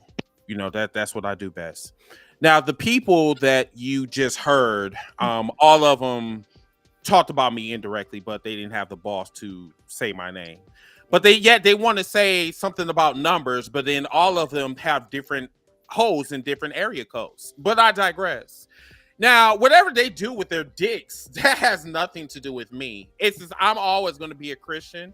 I'm going to be a clean Christian. Unlike them, they have shitty deals, but whatever. So with that being said, Stormy, and your light-skinned friend over there, which is my friend. I love him. I love my brother. If you guys do feel, excuse me, and this is no Diddy or no doubts. If you guys are still feeling raw about what I said, there's always Tuesday. Hopefully you can pick up your balls and pick them up and walk with them on Tuesday, because I'm going to knock them back down like I did tonight, and I'm going to make you look silly before my flight on Tuesday, on Thursday. No Okay, Diddy. you get Don't what talk I'm about my balls like that. You leave my balls alone, sir. Okay. Pause, sir. No Diddy, sir. Sweet Lord. Leave But my no, balls alone, sir. No Diddy. seriously, I enjoy each and every one of y'all. This has been very, very fun. Can't wait to see you guys on Tuesday with Angel and Joe. I can't wait for Philly, y'all. Like, I cannot wait to meet each and every one of y'all. I have a packed schedule, but I will let you guys know where we will be meeting up. So please stay tuned for that. But yes, remember to subscribe, like, share, do what you guys do, and to the almost 40 people that were watching us tonight, thank you guys so much, and have a wonderful Easter. And I'll see you guys in Philly. I'm pulling up on Tuesday. No, you won't, because you don't have enough followers. I do. No, you don't. Hit a grow room. Hit a grow room. You gotta All-Star. grow. Hit a You grow gotta room. grow. I have enough followers. I don't know what y'all are talking about. No, you don't. You have 1,000? Yes. You can't have bots. You can't buy them. I didn't. Why would I do that? Do you? I'm about to check because I know we don't don't know each other. I know we don't know each other, but that's crazy. Also, say I do this. No, he don't. He don't do this shit. No, I do this shit because I'm a gangster. Hold on. You know exactly what version of Stormy you getting on Tuesday. You know exactly what version I will see you. Oh no, I don't have 1,000. I only have 300 followers. 200. No, that's enough. Yeah, that's enough, bro. Yes, Angel Darling. should I be heard you enough. call my name. Yeah, What that's did you say, enough. Angel Darling? Like, how your name What are Angel? you Like, doing? You know what? What you're not gonna do is besmirch her name. You're not gonna do that. You're gonna leave Sir, my if anyone has secretary been alone. any besmirching, it is I in was you. sir. I was not talking. Mr. Pornhub. Mr. Pornhub. I was not talking to you. Hey, man. How dare you, sir? How dare you? How dare you, Elite? I will never. What is wrong with you tonight, right now? It's Easter Sunday. I'm sorry. The Endless Storm will never be on that site. How dare you, sir? You are a Christian by law. Stop doing this. Sorry. You cut this out. I'm sorry. Thank Ziggy, you. do you have No, anything? don't apologize. Don't apologize. No, I'm cue my lights. God drank wine too. You're fine, honey. Go ahead. Keep talking. I gotcha. Ziggy, do you have any final thoughts, sir, before we do no, just the same old call to action stuff. If y'all hadn't already liked and subscribed, please do so. There's been a lot of podcasts that have come through here. There's some on the panel right now. Please make sure you go and interact with those podcasts as well. And that's all I got. It's the Bayou Babyface, the Babyface on the Heel show, trying to keep these guys in check. This is episode 249 of #Heels for Life. And we'll see y'all on the next one. Bye, everyone. Bye.